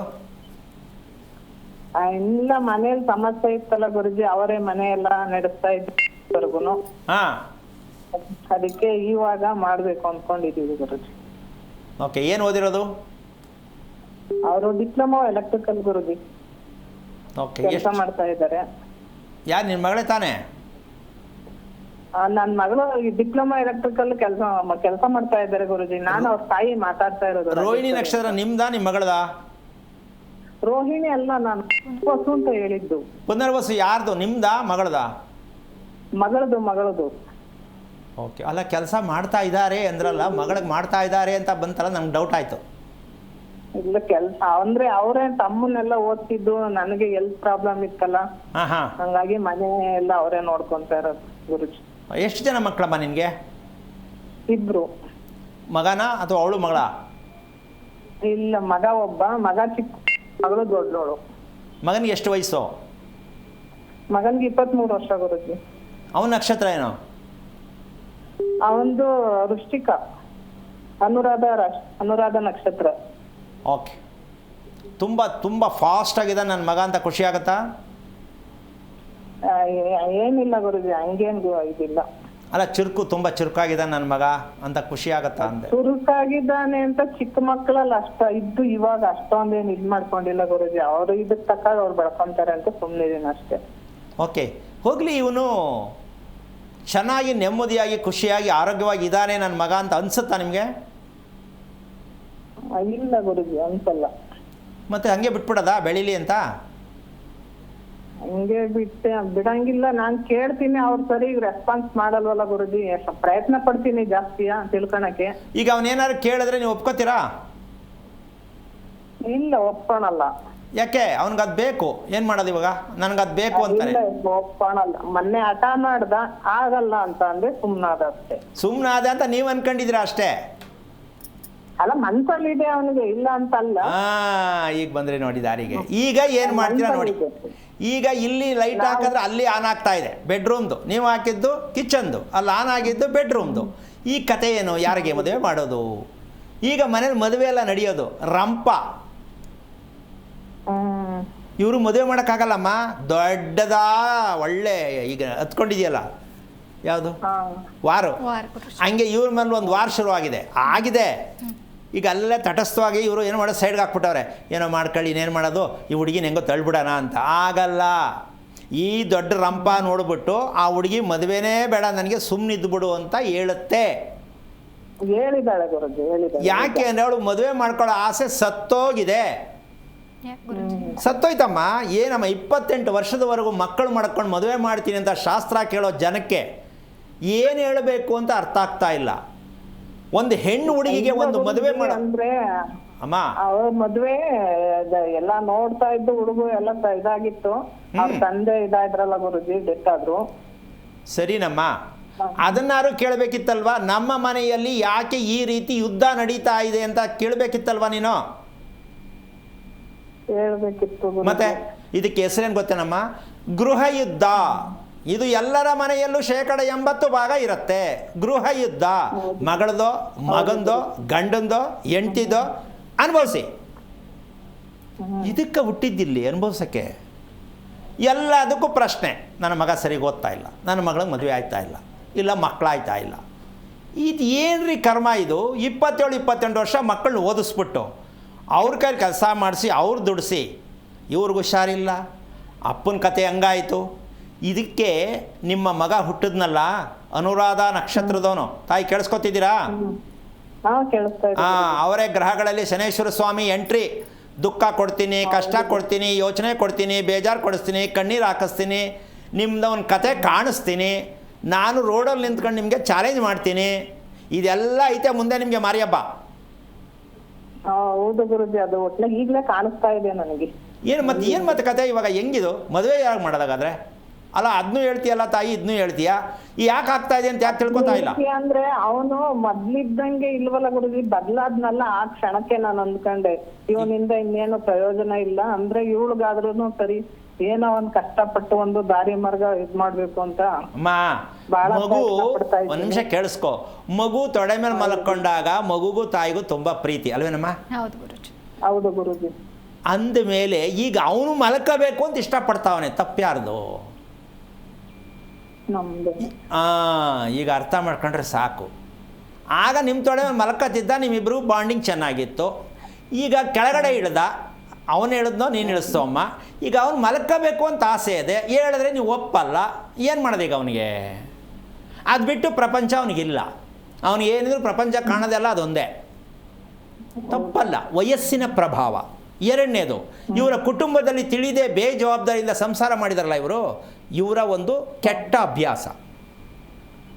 ಎಲ್ಲ ತಂದೆ ತಾಯಿಗಳು ಮಾಡ್ತಾ ಇರ್ತಕ್ಕಂತಹ ಕೆಲಸ ಯಾವುದು ಅಂದರೆ, ಮಕ್ಕಳನ್ನು ಕಡೆಗಣಿಸಿ, ಮಕ್ಕಳನ್ನು ಮಾಡಿಕೊಂಡು ಮಕ್ಕಳನ್ನು ದಾರಿ ತಪ್ಪಿಸುವ ಕೆಲಸ ಮಾಡುತ್ತಿರುವವರೇ ತಂದೆ ತಾಯಿಗಳು. ಅಂದರೆ ಅರಿವಿಲ್ಲದೆ, ತಿಳಿಯದೆ, ನನ್ನ ಮಗ ನನ್ನ ಮಗಳು ಚಿಕ್ಕದ್ರಲ್ಲಿ ವಯಸ್ಸಿಗೆ ಬಂದ ಮೇಲೆ ಹೂ ಆರ್ ಯು ಅಂತಾರೆ, ಹೌದಲ್ಲ? ಅಷ್ಟೇ. 18 ವರ್ಷ ಆಯಿತು ಅಂದರೆ ತಿಳ್ಕೋಬೇಕು ನೀವು, ನಾವು ಸತ್ತಿದ್ದೀವಿ. ಇದಕ್ಕೇನು ಹೇಳ್ತೇವೆ ಅಂದರೆ, 18 ವರ್ಷ ಮಕ್ಕಳು ಯಾರ ಮನೇಲಿ ಅದ್ರ ಮೇಲೆ ಇರ್ತಾರೆ, ಅಪ್ಪ ಅಮ್ಮ ಅನಾಥರು. ಇದನ್ನು ಬರೆದಿಟ್ಕೊಳ್ಳಿ. ಹೆಣ್ಣೇ ಇರಲಿ ಗಂಡೇ ಇರಲಿ, 18 ವರ್ಷ ಮಕ್ಕಳಿಗಾಗಿದೆ ಅಂದರೆ ತಂದೆ ತಾಯಿ ಅನಾಥರು. ನಿಮ್ಮ ಮಾತು ಕೇಳುವ ಮಕ್ಕಳು ಇರುವುದಿಲ್ಲ. ಎಷ್ಟೇ ಮಕ್ಕಳಿರಲಿ, ಏನೋ ಒಂದು ಇರ್ಬೋದೇನೋ ಅಂತ ಇಟ್ಕೊಳ್ಳೋಣ. ತಂದೆ ತಾಯಿಗಳು ಅನಾಥರು ಆಗೋದು ಯಾವಾಗ ಅಂದರೆ ಮಕ್ಕಳು ಪ್ರಾಯಕ್ಕೆ ಬಂದಾಗ. ಈ ಸತ್ಯಾಂಶವನ್ನು ಪ್ರತಿಯೊಬ್ಬರು ತಿಳ್ಕೊಂಡ್ರೆ ಅನಾಥರಾಗುವುದಿಲ್ಲ. ಅನಾಥರಾಗುವುದಕ್ಕೆ ನೀವೇ ಕಾರಣ ಅಂತ ಆಮೇಲೆ ಅಂದ್ಕೊಂಡು ಪಕ್ಕದ ಮನೆ ಹತ್ರ ಕುತ್ಕೊಂಡು ಹೇಳ್ಕೊತೀರ, ನನ್ನ ಮಗಳು ಹಿಂಗೆ ಮಾಡಿದ್ಲು, ನನ್ನ ಮಗ ಹಿಂಗೆ ಮಾಡ್ದ ಅಂತ. ಇದಕ್ಕೆ ಹೊಣೆ ನೀವೇನೆ. ನಿಮ್ಮ ಮನೆಯಲ್ಲಿ ನಿಮ್ಮ ಮಕ್ಕಳು ತೊಂದರೆ ಕೊಡ್ತಾ ಇದ್ದಾರೆ ಅಂದರೆ ಅಲ್ಲ, ನೀವು ಅವರಿಗೆ ತೊಂದರೆ ಕೊಟ್ಟು ಅವರನ್ನು ಪಡೆದು ಈ ಭೂಮಿಯಲ್ಲಿ ಹುಟ್ಟಿ ಬೆಳೆಸಿ ಅವರನ್ನು ಸರಿಯಾಗಿ ಪೂರ್ಣವಾಗಿ ಕಡೆಗಣಿಸಿದ್ದೀರ. ಆ ಕಾರಣ ನಿಮಗೆ ರಿವೆಂಜ್ ಮಾಡಿ ಶತ್ರುಗಳಾಗಿ ನಿಮ್ಮನ್ನು ಕಾಟ ಕೊಡ್ತಾ ಇದ್ದಾರೆ. ಅದಕ್ಕೆ ಕಾರಣ ನೀವೇನೇ. ನೀವು ಶರಣಾಗತಿ ಆಗಿಲ್ಲ. ಮದುವೆ ಆಗಬೇಕು, ಮಕ್ಕಳು ಮಾಡ್ಕೋಬೇಕು ಅಷ್ಟೇ ಗೊತ್ತಾಗಿದ್ದು. ಅದಕ್ಕೆ ಅನುಭವಿಸಿ ಅಂತ ಭಗವಂತ ಕೊಟ್ಟಿರುವ ಗಿಫ್ಟ್ ಇದು. ಇದನ್ನು ತಿಳ್ಕೊಳ್ಳೋಕೆ ಪ್ರಯತ್ನ ಮಾಡಬೇಕು ಪ್ರತಿ ತಂದೆ ತಾಯಿಗಳು ಕೂಡ. ಒತ್ತಾಯ ಮಾಡ್ತಾ ಇಲ್ಲ ನಾನು, ಈ ಅವಕಾಶವನ್ನು ಬಳಸ್ಕೊಳ್ಳಿ ಅಷ್ಟೇ. ಅಮ್ಮ, ನಿನಗೆ ಅರ್ಥ ಆಯ್ತಾ? ಬೇಜಾರಾಯ್ತಾ ತಾಯಿ? ಗುರುಜಿ, ನೀವ್ ಹೇಳೋದೆಲ್ಲ 100ಕ್ಕೆ 1000 ಪಟ್ಟು ಸತ್ಯ. ನಾನು ಕೇಳಿಸ್ಕೊಂತಾ ಇದ್ದೀನಿ. ಇನ್ನೊಂದು ಗುರುಜಿ, ನನ್ನ ಮಕ್ಕಳನ್ನ ಕಡೆಗಣಿಸ್ತಿಲ್ಲ, ತಂದೆ ಆದವ್ರು ಕಡೆಗಣಿಸಿರು. ನಾನೇನಂದ್ರೆ ಆದಷ್ಟು ನನ್ಗೆ ಎಷ್ಟು ಸಾಧ್ಯನೋ ಅಷ್ಟು ನನ್ನ ಮಗ್ಳಲ್ಲಿ ಹಾಕೊಂಡು ಸಾಕ್ತೆ ಗುರುಜಿ. ಅಮ್ಮ, ಒಂದು ನಿಮಿಷ ಕೇಳಿಸ್ಕೊ ತಾಯಿ, ನೀನು ತಪ್ಪು ಮಾಡಿದ್ಯಾ ಅಂತ ನಾನು ಹೇಳ್ತಾ ಇಲ್ಲ. ಗೊತ್ತಾಯ್ತು ಗುರುಜಿ. ಮಕ್ಕಳನ್ನ ಯಾಕೆ ತದ್ವಿರುದ್ಧವಾಗಿ ನಮಗೆ ಮಕ್ಕಳಾಗ್ತಾರೆ ಅಂತ ತಂದೆ ತಾಯಿ ಯೋಚನೆ ಮಾಡ್ಬೇಕಂದ್ರೆ ಅಮ್ಮ, ನೀನು ಮಾಡ್ತಕ್ಕಂತಹ, ನೀನು ಒಂದು ಮಗುವನ್ನು ಪಡಿಬೇಕಾದ್ರೆ 9 ತಿಂಗಳ ಗರ್ಭಾವ್ಯವಸ್ಥೆಯಲ್ಲಿ ಮಗು ಇರಬೇಕಾದ್ರೆ ನೀನು ಪಟ್ಟಂತಹ ಯೋಚನೆ, ಅನಾವಶ್ಯಕವಾದ ಹಿಂಸೆ, ಸಮಯಕ್ಕೆ ಸರಿಯಾಗಿ ಊಟ ಮಾಡದೇ ಇರತಕ್ಕಂಥ ಅನುಭವಿಸೋದು ಸ್ವಲ್ಪ ಯೋಚನೆ ಮಾಡಮ್ಮ ನೀನು. ಹೌದು ಗುರುಜಿ, ನೀವು ಹೇಳಿದ್ದು 100ಕ್ಕೆ 1000 ಪಟ್ಟು ಸತ್ಯ ಗುರುಜಿ. ಅದೇ ಯಾವುದು ಸುಳ್ಳಲ್ಲ. ಹಾಗಿರ್ಬೇಕಾದ್ರೆ ಅಷ್ಟು ಕಷ್ಟಪಟ್ಟು ಮಗುವನ್ನ ಗರ್ಭಾವ್ಯವಸ್ಥೆಯಲ್ಲಿ ಇಟ್ಟುಕೊಂಡಿರುವಂಥ ತಾಯಿಗೆ ಮುಂದೆ ನರಕ ಪ್ರಾಪ್ತಿ. ಯಾಕೆ ಅಂದರೆ ಗರ್ಭಿಣಿಯ ಹೆಂಗಸು ಪುನರ್ಜನ್ಮ ಅಂತ ಹೇಳುತ್ತೆ. ಆಗ ಗಂಡ ಕೊಡೋ ಕಾಟ, ಸಮಾಜ ಕೊಡೋ ಕಾಟ, ತನ್ನ ದೈಹಿಕವಾದ ಹಿಂಸೆ, ಮಗುವಿನ ಭಯ, ಇದಿಷ್ಟು ಒಂದು ಹೆಣ್ಣು 2 ಹೃದಯವನ್ನು ಹೊತ್ತು, ಹೃದಯ 2 ತಾನೇ ಗರ್ಭಿಣಿಗೆ, 2 ಹೃದಯವನ್ನು ಹೊತ್ತಿರ್ತಕ್ಕಂಥ ಒಂದು ಹೆಣ್ಣಿಗೆ ಎಷ್ಟು ಚೆನ್ನಾಗಿ ನೋಡ್ಕೋಬೇಕು ಅಂತ ಮಾಡ್ಕೊಂಡಿರೋ ಗಂಡನಿಗೆ ಗೊತ್ತಾ? ತಂದೆ ತಾಯಿಗೆ ಗೊತ್ತಾ? ಅಪ್ಪ ಅಮ್ಮನಿಗೆ ಗೊತ್ತಾ? ಶಾಪು ಕರ್ಕೊಂಡು ನಡೆಯವ ಒಯ್ತೀವಿ ಅನ್ನೋದು ಒಂದೇ ಗೊತ್ತು. ಏನಾಯ್ತದ್ದವ? ಹೊಟ್ಟೆನೇ ಆಯ್ತದ, ನಡಿ ಹೋಗಮ್ಮ. ಏನಾಯ್ತಾ ಇದ್ದವ? ಸುಸ್ತಾಯ್ತದ, ನಡಿ ಹೋಗಮ್ಮ. ಅದು ಬಿಟ್ಟು ಏನಾಯ್ತನಮ್ಮ? ಏನಿಲ್ಲ. ಎಲ್ಲದಕ್ಕೂ ಶಾಪು ಕರ್ಕೊಂಡು ಹೋಗ್ತೀರಾ. ಶಾಪನ ಕಾಯಿಲೆ ಅಲ್ಲ ಅದು ಅಂತ ನಿಮಗೆ ಗೊತ್ತಿಲ್ಲ. ಮೊದಲೇ ಹಿಂಸೆ, ಅದ್ರಲ್ಲಿ ಮಾತ್ರ ನುಂಗೋ ಹಿಂಸೆ. ಹಿಂಗೆ ಮಾಡಿ ಮಾಡಿ ಮಕ್ಕಳು ಸಾಕಿದ್ರೆ ಅವಕ್ಕೆ ಕೈಯೇ ಚೆನ್ನಾಗಿರಲ್ಲ, ಕಾಲೇ ಚೆನ್ನಾಗಿರಲ್ಲ, ಸ್ವಾಧೀನ ಇರಲ್ಲ, ಹಿಂಸೆ ಪಟ್ಕೊಂಡಿರ್ತಾರೆ. ಏನಮ್ಮ ಮಾಡ್ತಾರೆ ಮಕ್ಕಳು? ಜವಾಬ್ದಾರಿಯುತವಾದಂಥ ಜೀವನ ನಡೆಯೋದು ಅಷ್ಟು ಸುಲಭ ಅಲ್ಲ. ಯಾಕೆಂದರೆ ನಮ್ಮ ದೇಶದಲ್ಲಿ ಎಲ್ಲದಕ್ಕೂ ವೈಮಾನಿಕವಾಗಿರ್ತಕ್ಕಂಥ ಏನೋ ನಾವು ದಬಾಕ್ಬಿಟ್ಟಿದ್ದೀವಿ ಅಂತೇಳಿ ಆಕಾಶದಲ್ಲಿ ಹಾರಾಡ್ತಾ ಇದ್ದೀವಿ ಅಂತ ಅನ್ಕೋತಾ ಇದ್ದೀವಿ. ಅಪ್ರಾಣೆ ಈ ಭೂಮಿಯನ್ನು ಹಿಡಿದು ಯಾವನು ಇಲ್ಲಿವರೆಗೂ ಏನೂ ಮಾಡೋಕ್ಕಾಗಿಲ್ಲ. ಈ ಭೂಮಿ ಸತ್ಯ ಯಾವನು ತಿಳಿಯೋಕ್ಕಾಗಿಲ್ಲ, ಯಾವನು ಸೈನ್ಸ್ ಕೈಲೂ ಆಗಿಲ್ಲ ಅಂತ ಕೈ ಕಟ್ಕೊಂಡು ಕೂತಿರ್ತಕ್ಕಂಥ ನಮ್ಮ ಭಾರತ ದೇಶ. ಭೂಮಿ ಬಗ್ಗೆ ಯಾರ ಕೈಲೂ ಕಂಡುಹಿಡಿಯೋಕ್ಕಾಗಿಲ್ಲ, ಆಗೋದೂ ಇಲ್ಲ. ಆಕಾಶದಲ್ಲಿ ಹಾರ್ತಾ ಇದ್ದೀರಾ ಅಂತ ಖುಷಿ ಪಟ್ಕೋಬೇಕು ನೀವು. ಸಂಶೋಧನೆ ಅಂತೆ, ಆಧುನಿಕ ಪ್ರಪಂಚ ಸಂಶೋಧನೆ, ತಲೆ ಮೇಲೆ ಹಾಕೊಂಡು ಬಡ್ಕೊಳ್ಳಿ. ಈ ಸತ್ಯವನ್ನು ತಿಳಿಸ್ತಾ ಇರ್ತಕ್ಕಂಥ ಯಾವ ಕಾರಣಕ್ಕೂ ನಮ್ಮ ಭೂಮಿಯಲ್ಲಿ ಹುಟ್ಟಿಲ್ವಲ್ಲ ಅಂತ ನನಗೆ ಬೇಜಾರಾಗ್ತಾ ಇದೆ. ಭೂಮಿಯಲ್ಲಿ ನಿಂತಿದ್ದೀವಿ, ಭೂಮಿ ಬಗ್ಗೆ ತಿಳ್ಕೊಂಡಿಲ್ಲ ಅಂದರೆ ನಾವು ನಿಜಕ್ಕೂ ಮನುಷ್ಯರ? ನಮ್ಮನ್ನು ಮನುಷ್ಯರು ಅಂತ ಹೇಳ್ಬೋದಾ? ತುಳಿತಾ ಇದ್ದೀವಿ, ಮಲಗ್ತಾ ಇದ್ದೀವಿ, ಮಾಡಬಾರ್ದೆಲ್ಲ ಮಾಡ್ತಾ ಇದ್ದೀವಿ. ಆದರೂ ಆ ಭೂಮಿ ರಕ್ಷಣವನ್ನು ನಾವು ತಗೊಳಿಸ್ತಿಲ್ಲ. ನಿನಗೆ ಇಷ್ಟೆಲ್ಲ ಯಾಕೆ ಹೇಳಿದೆ ಅಂದ್ರಮ್ಮ, ಪ್ರತಿ ತಾಯಿಂದಿರು ಅರ್ಥ ಮಾಡ್ಕೊಳ್ಳಿ ಅಂತ ಹೇಳಿದೆ. ಬೇಜಾರು ಮಾಡ್ಕೋಬೇಡ. ಈಗಲೂ ಕಾಲ ಮಿಂಚಿಲ್ಲ. ಹುಡುಗಿಗೆ ಮದುವೆ ಸಡನ್ನಾಗಿ ಮದುವೆ ಮಾಡೋಕ್ಕೆ ಹೋಗಬೇಡ. ಪುನರ್ವಸು ನಕ್ಷತ್ರದಲ್ಲಿ ಹುಟ್ಟಿದಂಥ ಹೆಣ್ಣಾಗಲಿ ಗಂಡಾಗಲಿ ಮದುವೆಗೆ ಸೂಟಬಲ್ ಪರ್ಸನ್ ಆಗಿರಲ್ಲ. ಶಕ್ತಿ ಕಳ್ಕೊಂಡ್ಬಿಟ್ಟಿರ್ತಾರೆ. ಆ ಶಕ್ತಿ ಕಳ್ಕೊಂಡದ್ದು ಇವತ್ತಲ್ಲ, ನಿನ್ನ ಹೊಟ್ಟೆಲಿ ಇರಬೇಕಾದ್ರೆ ಅವತ್ತಿಂದ ಇವತ್ತಿನವರೆಗೂ ಆ ಮಗು ಅದೇ ಅನುಭವಿಸ್ತಾ ಇದೆ. ಈ ಸತ್ಯ ನಿನ್ನ ಗೊತ್ತಾಗಿಲ್ಲ. ಕರ್ಕೊಂಡು ಬಾ, ಮುಂದೆ ಕೂರಿಸು, ನಾನು ಹೇಳ್ತೀನಿ. ಆ ಹುಡುಗಿ ಎಷ್ಟು ಹೇಳ್ತಾಳೆ ಸ್ವಲ್ಪ ನೋಡು. ಆವಾಗಾದ್ರೂ ಅರ್ಥ ಆಗಲಿ. ಮಕ್ಕಳನ್ನು ಎಷ್ಟು ಹಿಂಸೆ ಕೊಡ್ತಾ ಇದ್ದೀವಿ, ಮಕ್ಕಳಿಗೆ ಎಷ್ಟು ಶಿಕ್ಷೆ ಕೊಡ್ತಾ ಇದ್ದೀವಿ. ಒಂದು ನಕ್ಷತ್ರ ಇರ್ತಕ್ಕಂಥ ಸತ್ಯಾಂಶನ ನಾವು ಯಾಕೆ ತಿಳ್ಕೊತಾ ಇಲ್ಲ? ಯಾವಾಗ ಅರಿವು ಬರೋದು ನಿಮಗೆಲ್ಲ? ದೇವ್ರ ಹತ್ರ ಕೂತ್ಕೊಂಡು ಅಳೋದು ಬಿಟ್ಟರೆ, ದೇವ್ರ ಹತ್ರ ತಲೆ ಕೆಚ್ಕೊಳ್ಳೋದು ಬಿಟ್ಟರೆ ಇನ್ನೇನು ಗೊತ್ತಿಲ್ಲ ನಮ್ಮ ಭಾರತ ದೇಶದವ್ರಿಗೆ. ತಿಳ್ಕೊಳ್ಳೋ ತಾಯಿ, ಯೋಚನೆ ಮಾಡಬೇಡ, ಒಳ್ಳೆಯದಾಗಲಿ. ಅವನೂ ಕೂಡ ಕಡೆಗಾಣಿಸ್ಬೇಡ. ಇಬ್ಬರೂ ನಿನ್ನ ಮಕ್ಕಳೇ. ಆಗಿರೋ ತಪ್ಪು ಎಲ್ಲಾಗಿದೆ, ನನ್ನ ಗಂಡ ಯಾಕೆ ಹೋದರು, ಇದಕ್ಕೆಲ್ಲ ಕಾರಣ ಏನು, ಮುಂದೆ ಏನು ಮಾಡಬೇಕು, ಇಷ್ಟು ತಿಳ್ಕೊ ತಾಯಿ, ಹೇಳ್ಕೊಡೋಣ. ಒಳ್ಳೆಯದಾಗಲಿ. ಧನ್ಯವಾದ ಕರೆ ಮಾಡಿದ್ದಕ್ಕಾಗಿ. ಮತ್ತೊಬ್ಬರು ಕಾಲರ್ ಇದ್ದಾರೆ, ಗೌರಮ್ಮ ಅಂತ. ನಮಸ್ತೆ. ನಮಸ್ತೆ ಮೇಡಮ್. ಎಲ್ಲಿಂದ ಕರೆ ಮಾಡ್ತಿದ್ದೀರಾ? ಮೇಡಮ್ ನಾವು ಕೋಲಾರಿಂದ ಮಾಡ್ತಾ ಇದ್ದೀವಿ ಮೇಡಮ್. ಯಾರ ಬಗ್ಗೆ ತಿಳ್ಕೊಬೇಕಿತ್ತು? ನನ್ನ ಮಗಳ ಬಗ್ಗೆ ಮೇಡಮ್. ನಕ್ಷತ್ರ ತಿಳಿಸಿಮಾ. ಶತಭಿಷ ನಕ್ಷತ್ರ ಮೇಡಮ್. ಗುರುಗಳಿದ್ದಾರೆ, ಮಾತನಾಡಿ. ನಮಸ್ತೆ ಗುರುಜಿ. ನಾರಾಯಣ. ಹೇಳಿಮ್ಮ, ಯಾರು ಶತಭಿಷ ನಕ್ಷತ್ರ? ಶತಭಿಷ ನಕ್ಷತ್ರ ಗುರುಜಿ. ಯಾರ್ದು? ನನ್ನ ಮಗಳದು, 2ನೇ ಮಗಳದು ಗುರುಜಿ. ಎಷ್ಟು ವಯಸ್ಸು? 11ನೇ ವರ್ಷ ಗುರುಜಿದು. ಎಷ್ಟು ಜನ ಮಕ್ಕಳು ನಿಮಗೆ? ನನಗೆ 3 ಜನ ಮಕ್ಕಳು ಗುರುಜಿ. ಓಕೆ. 3 ಜನ ಹೆಣ್ಣ ಗಂಡು ಇದ್ದಾರಾ? ಒಂದು ದೊಡ್ಡ ಮಗಳು ಹೆಣ್ಮಗಳು, ಮತ್ತೆ ಮಧ್ಯದಲ್ಲಿ ಹೆಣ್ಮಗಳು, ಲಾಸ್ಟ್ ಅವನು ಗಂಡು ಇದೆ. ಓಕೆ. ಗಂಡು ಹುಡುಗನಿಗೆ ಎಷ್ಟು ವಯಸ್ಸು? 3 ವರ್ಷ ಮುಗಿತಾ ಇದೆ ಗುರುಜಿ. ಏನು ನಕ್ಷತ್ರ ಮಗೋದು? ಅವಂದು ವಿರಾಟ್ ಅಂತ ಗುರುಜಿ. ನಕ್ಷತ್ರ ಏನು? ಅವಂದು ನಕ್ಷತ್ರ ಗೊತ್ತಿಲ್ಲ ಗುರುಜಿ ನಂಗೆ. ನೀವೇ ತಾನೇ ತಾಯಿ? ಹೌದು, ಅಂದ್ರೆ ನನ್ನ ನಕ್ಷತ್ರ ಏನೋ ಮರ್ತೋಗಿದ್ದೀನಿ. ಅಲ್ಲಲ್ಲ, ಯಾಕೆ ನೀವೇನ ತಾಯಿ ಅಂತ ಕೇಳಿದ್ದು? 3 ವರ್ಷದ ಮಗು ನಕ್ಷತ್ರ ಮರ್ತಿದೆ ಅಂದರೆ ಕತೆ ಏನು ತಾಯಿ ಅಂದಿರೋದು ಅಂತ ಬೇಜಾರ? ಅಂದ್ರೆ ಇಲ್ಲ ಗುರುಜಿ, ಮಗು ನಕ್ಷತ್ರ ಜ್ಞಾಪಕ ಇಟ್ಕೊಳ್ಳಲ್ಲ ಅಂದರೆ ತಾಯಿ ಹೆಂಗೆ ಕತೆ ಅಂತ? ತಪ್ಪಲ್ವಾ ಇದು? ಏನಕ್ಕೆ ಅದೆಲ್ಲ ಯಾವತ್ತು ಒಂದ್ ಕಡೆ ಬರ್ದಿಟ್ಟಿದೆ ಗುರುಜಿ, ರೋಹಿಣಿ ನಕ್ಷತ್ರ. ತಲೆಯಲ್ಲಿ ಬರೆದಿಟ್ಕೋಬೇಕು, ಎಲ್ಲೋ ಬರೆದಿಟ್ಟು ಪ್ರಯೋಜನ ಇಲ್ಲ. ಇಲ್ಲಿ ಓಕೆ. 2ನೇ ಮಗಳ ಬಗ್ಗೆ ಏನು ತಿಳ್ಕೊಬೇಕು ಅಂತ ಮಾಡಿದ್ರೆ ಈ ಕರೆ? ಅವಳು ಜಾಸ್ತಿ ಹಠ ಮಾಡ್ತಾಳೆ ಗುರುಜಿ. ಓದಕ್ ಕೂರ್ಸಿದ್ರೆ ಇಂಟ್ರೆಸ್ಟ್ ಆಗಿ ಓದ್ಕೊಳ್ಳೋದು ಇಲ್ಲ, ಹಠ ಜಾಸ್ತಿ ಮಾಡ್ತಾಳೆ. ಅಮ್ಮ ಹೇಳಿದ್ ಮಾತೆ ಕೇಳಲ್ಲ, ಎಲ್ಲದಕ್ಕೂ ಇಷ್ಟಿದ್ದಾಳೆ ಎದುರು ಅಂತ ಇರ್ತಾಳೆ. ಅದಕ್ಕೆ ಕೇಳೋಣ ಅಂತ ಮಾಡ್ದೆ ಗುರುಜಿ.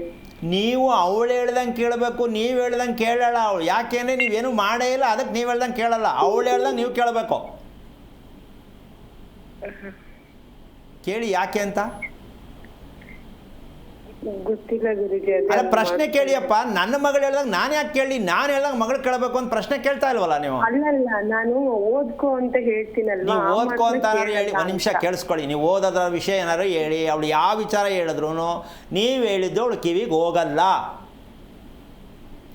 ನೀವೇನಾದ್ರು ಹೇಳಿದಾಗ ಅವಳಿಗೆ ಹೆಂಗನ್ಸುತ್ತೆ ಅಂದರೆ ತಿರುಗಿ ನೋಡ್ತಾಳೆ, ಅವಳು ನೋಡಿದ ತಕ್ಷಣ ನೀವೇ ಹೆದರ್ಕೋಬೇಕು, ಏನು ಹಿಂಗೆ ನೋಡ್ತಾಳೆ ನನ್ನ ಅಂತ. ಹೌದು ಗುರುಜಿ, ಹಂಗೆ ಮಾಡ್ತಾಳೆ. ಈಗೇನು ಗೊತ್ತಾಯ್ತು ಹೇಳಿ, ಈಗೇನು ಗೊತ್ತಾಯ್ತು ನಾನು ಹೇಳಿದ್ದಕ್ಕೆ?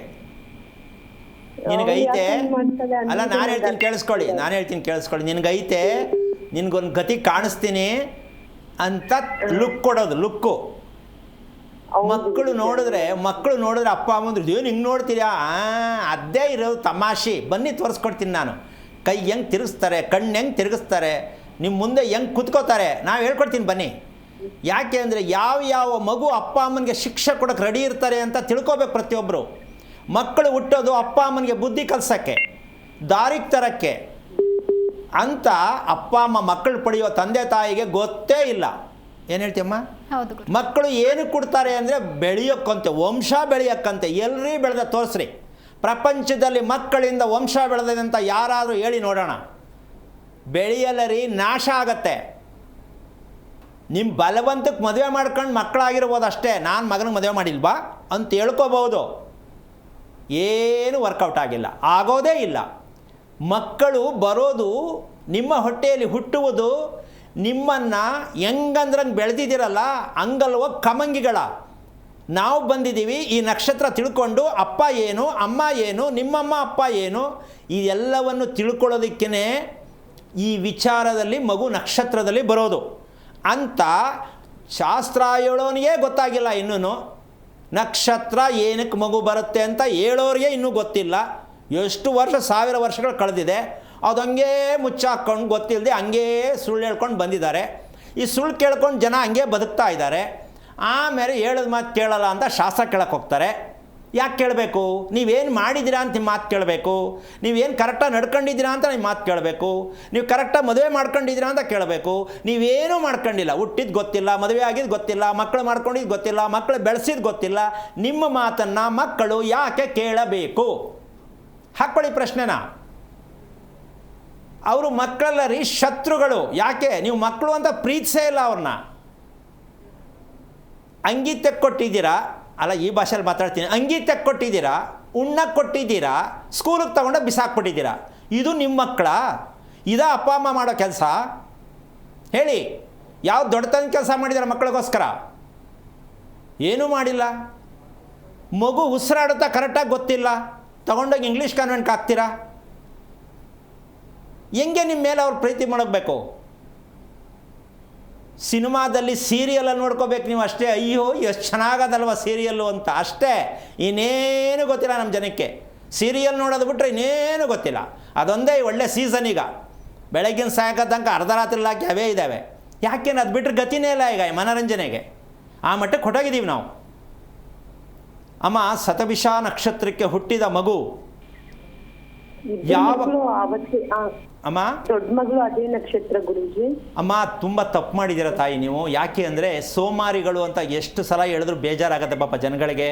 ಏನು ನಮ್ಮನ್ನು ಸೋಮಾರಿಗಳು ಅಂತಲ್ಲ, ಕಷ್ಟಪಟ್ಟು ನಾವು ಸಾಕಿ ಮಕ್ಕಳನ್ನು ಸೋಮಾರಿ ಅಂದ್ಬಿಟ್ರಲ್ಲ ಅಂತ ಎಷ್ಟೋ ಜನ ಅನ್ಕೋತಾರೆ, ಹೌದಲ್ಲಮ್ಮ?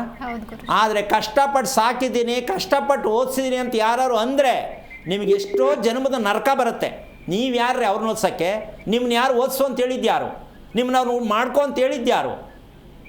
ಅಪ್ಲಿಕೇಶನ್ ಹಾಕಿರ ನೀನು ಹೊಟ್ಟೆಲ್ಲಿ ಹುಡ್ತೀನಿ ಅಂತ ಇಲ್ವಲ್ಲ? ನೀವು ಯಾರು ಅದನ್ನು ಹೇಳೋಕ್ಕೆ? ಕಷ್ಟಪಟ್ರಂತೆ. ಇದೆಲ್ಲ ಪುಕ್ಕಟೆ ವಿಚಾರ ಹೇಳಬೇಡಿ.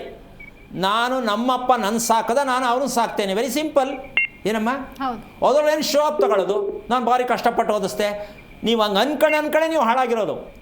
ಮಕ್ಕಳ ಬಗ್ಗೆ ಅವಹೇಳನವಾಗಿ ಮಾತಾಡಬಾರ್ದು, ಮಕ್ಕಳನ್ನು ಕೆಟ್ಟದಾಗಿ ಬಳಸಬಾರ್ದು. ಮಕ್ಕಳನ್ನು ಪ್ರೀತಿಸ್ಬೇಕು. ಅದು ಪ್ರೀತಿಸೋದೇ ಗೊತ್ತಿಲ್ಲ, ನೀವು ಪ್ರೀತಿ ಮಾಡೋದು ಗೊತ್ತಿಲ್ಲ. ಏನೋ ಒಂದು ಮದುವೆ ಅಂತ ಆಯಿತು, ಮಗು ಹುಟ್ಟುಬಿಡ್ತು, ಫಿನಿಶ್. ಅದಲ್ಲ, ಪ್ರೀತಿಯಿಂದ ಹುಟ್ಟುವ ಮಗುವೇ ಬೇರೆ. ಈ ಮಗು ಪ್ರೀತಿಯಿಂದ ಹುಟ್ಟಿಲ್ಲ, ನಿಮ್ಮ ಮನರಂಜನೆಗಾಗಿ ಬಂದಿರುವ ಮಗು. ಅದು ಪ್ರೀತಿ ಮಗು ಅಲ್ಲ. ಅದು ಇಷ್ಟು ಬಿಡಿಸಿ ಹೇಳೋಕ್ಕೆ ಯಾರು ಹೇಳಿಲ್ಲ, ನಾನು ಬಿಡಿಸಿ ಹೇಳ್ತಾ ಇದ್ದೀನಿ.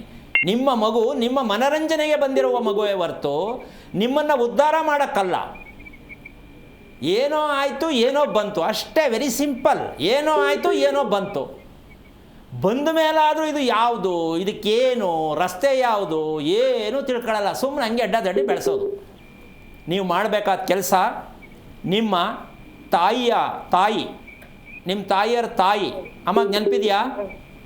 ಹೌದು ಗುರುಜಿ, ಹೇಳಿ. ಸ್ವಲ್ಪ ನೆನೆಸ್ಕೊಳ್ಳಿ, ನಿಮ್ಮ ತಾಯಿಯ ಜೀವನವನ್ನು ನೆನೆಸ್ಕೊಳ್ಳಿ ಸ್ವಲ್ಪ. ಗುರುಜಿ, ಅವರ ಜೀವನ ಹೇಗಿತ್ತು, ಎಷ್ಟು ಕಷ್ಟಪಟ್ಟರು, ಎಷ್ಟು ಹಿಂಸೆ ಪಟ್ಟರು, ಸ್ವಲ್ಪ ನೆನೆಸ್ಕೊಳ್ಳಿ. ಇದ್ಯಾಕೆ ಡಲ್ ಆಗ್ಬಿಟ್ರಲ್ಲ? ನಿಮ್ಮ ತಾಯಿ ಹೌದು ಗುರುಜಿ, ಅವ್ರು ತುಂಬಾ ಕಷ್ಟ ಬಿದ್ದಿದ್ದಾರೆ.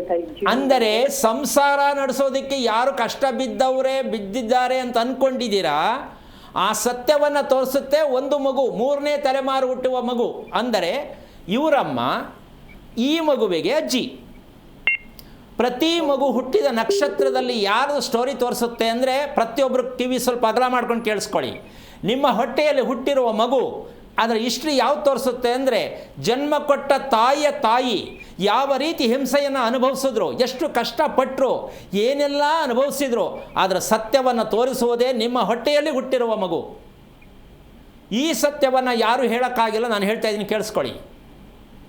ಇಡೀ ನಿಮ್ಮ ಕುಟುಂಬದ ಹಿಸ್ಟ್ರಿ. ಯಾಕೆ ಅಂದರೆ ಇವತ್ತು ತೆಂಗಿನಕಾಯಿನ ಕತೆ ಏನಕ್ಕೆ ಹೇಳ್ತಾ ಇದ್ದೀನಿ ಅಂದರೆ, ತೆಂಗಿನಕಾಯಿನಲ್ಲಿ 3 ಕಣ್ಣಿದೆ, ಜ್ಞಾಪಕ ಇಟ್ಕೋಬೇಕು. ತಂದೆ ಕಡೆ 3, ತಾಯಿ ಕಡೆ 3. ಈ ತೆಂಗಿನಕಾಯಿಗೂ, ಈ ಕಣ್ಣಿಗೂ, ಈ ಕುಟುಂಬಕ್ಕೂ, ಈ ಮಗುಗೂ, ಈ ಭೂಮಿಗೂ ಏನೆಲ್ಲ ಸಂಬಂಧ ಇದೆ ಅನ್ನೋ ವಿಚಾರವನ್ನು ಹೇಳ್ತಾ ಹೋಗ್ತೀನಿ, ಕೇಳಿಸ್ಕೊಳ್ಳಿ.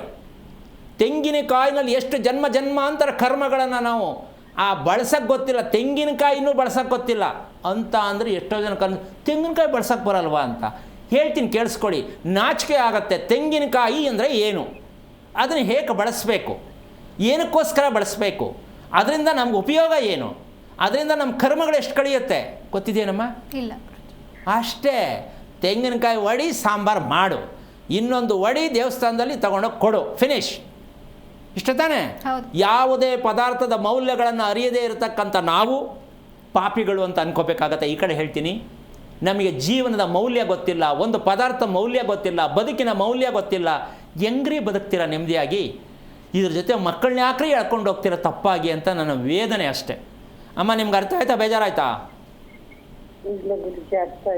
ಮೊದಲು ತಿಳ್ಕೊಳ್ಳಿ, ಈ ಕರ್ಮದ ಫಲವಂದ ಹೊರಗಡೆ ಬನ್ನಿ, ಮಕ್ಕಳನ್ನ ತನ್ನಿ, ನಿಮಗೂ ಜ್ಞಾನೋದಯ ಆಗತ್ತೆ, ಮಕ್ಕಳು ಚೆನ್ನಾಗಿರ್ತಾರೆ. ಯೋಚನೆ ಮಾಡೋದನ್ನು ಬಿಡಿ. ಒಳ್ಳೆಯದಾಗಲಿ. ಧನ್ಯವಾದ ಕರೆ ಮಾಡಿದ್ದಕ್ಕಾಗಿ. ಮತ್ತೊಬ್ಬರು ಕಾಲರ್ ಇದ್ದಾರೆ ಬಾಗಲಕೋಟೆಯಿಂದ, ಜಗದೀಶ್ ಅಂತ. ನಮಸ್ತೆ. ನಮಸ್ಕಾರ ಮೇಡಮ್. ಯಾರ ಬಗ್ಗೆ ತಿಳ್ಕೊಬೇಕಿತ್ತು? ನಮ್ಮ ಬಗ್ಗೆ ಮೇಡಮ್. ನಕ್ಷತ್ರ ತಿಳಿಸಿ. ಶ್ರವಣ ನಕ್ಷತ್ರ ಮೇಡಮ್. ಗುರುಗಳಿದ್ದಾರೆ, ಮಾತನಾಡಿ. ಹಲೋ ನಮಸ್ಕಾರ. ನಾರಾಯಣ, ಹೇಳಿಪ್ಪ. ಯಾರು ಶ್ರವಣ ನಕ್ಷತ್ರ? ನಾನು ಜಗದೀಶ್ ಅಂತ ಇದ್ದೆ. ನೀವೇನಾ? ಹಾಂ ಗುರುವೆ. ಎಷ್ಟು ವಯಸ್ಸು? 34 ಗುರುವೆ. ಮದುವೆ ಆಯ್ತಾ? ಆಯ್ತು ಗುರುವೆ. ಎಷ್ಟು ವರ್ಷ ಆಯಿತು?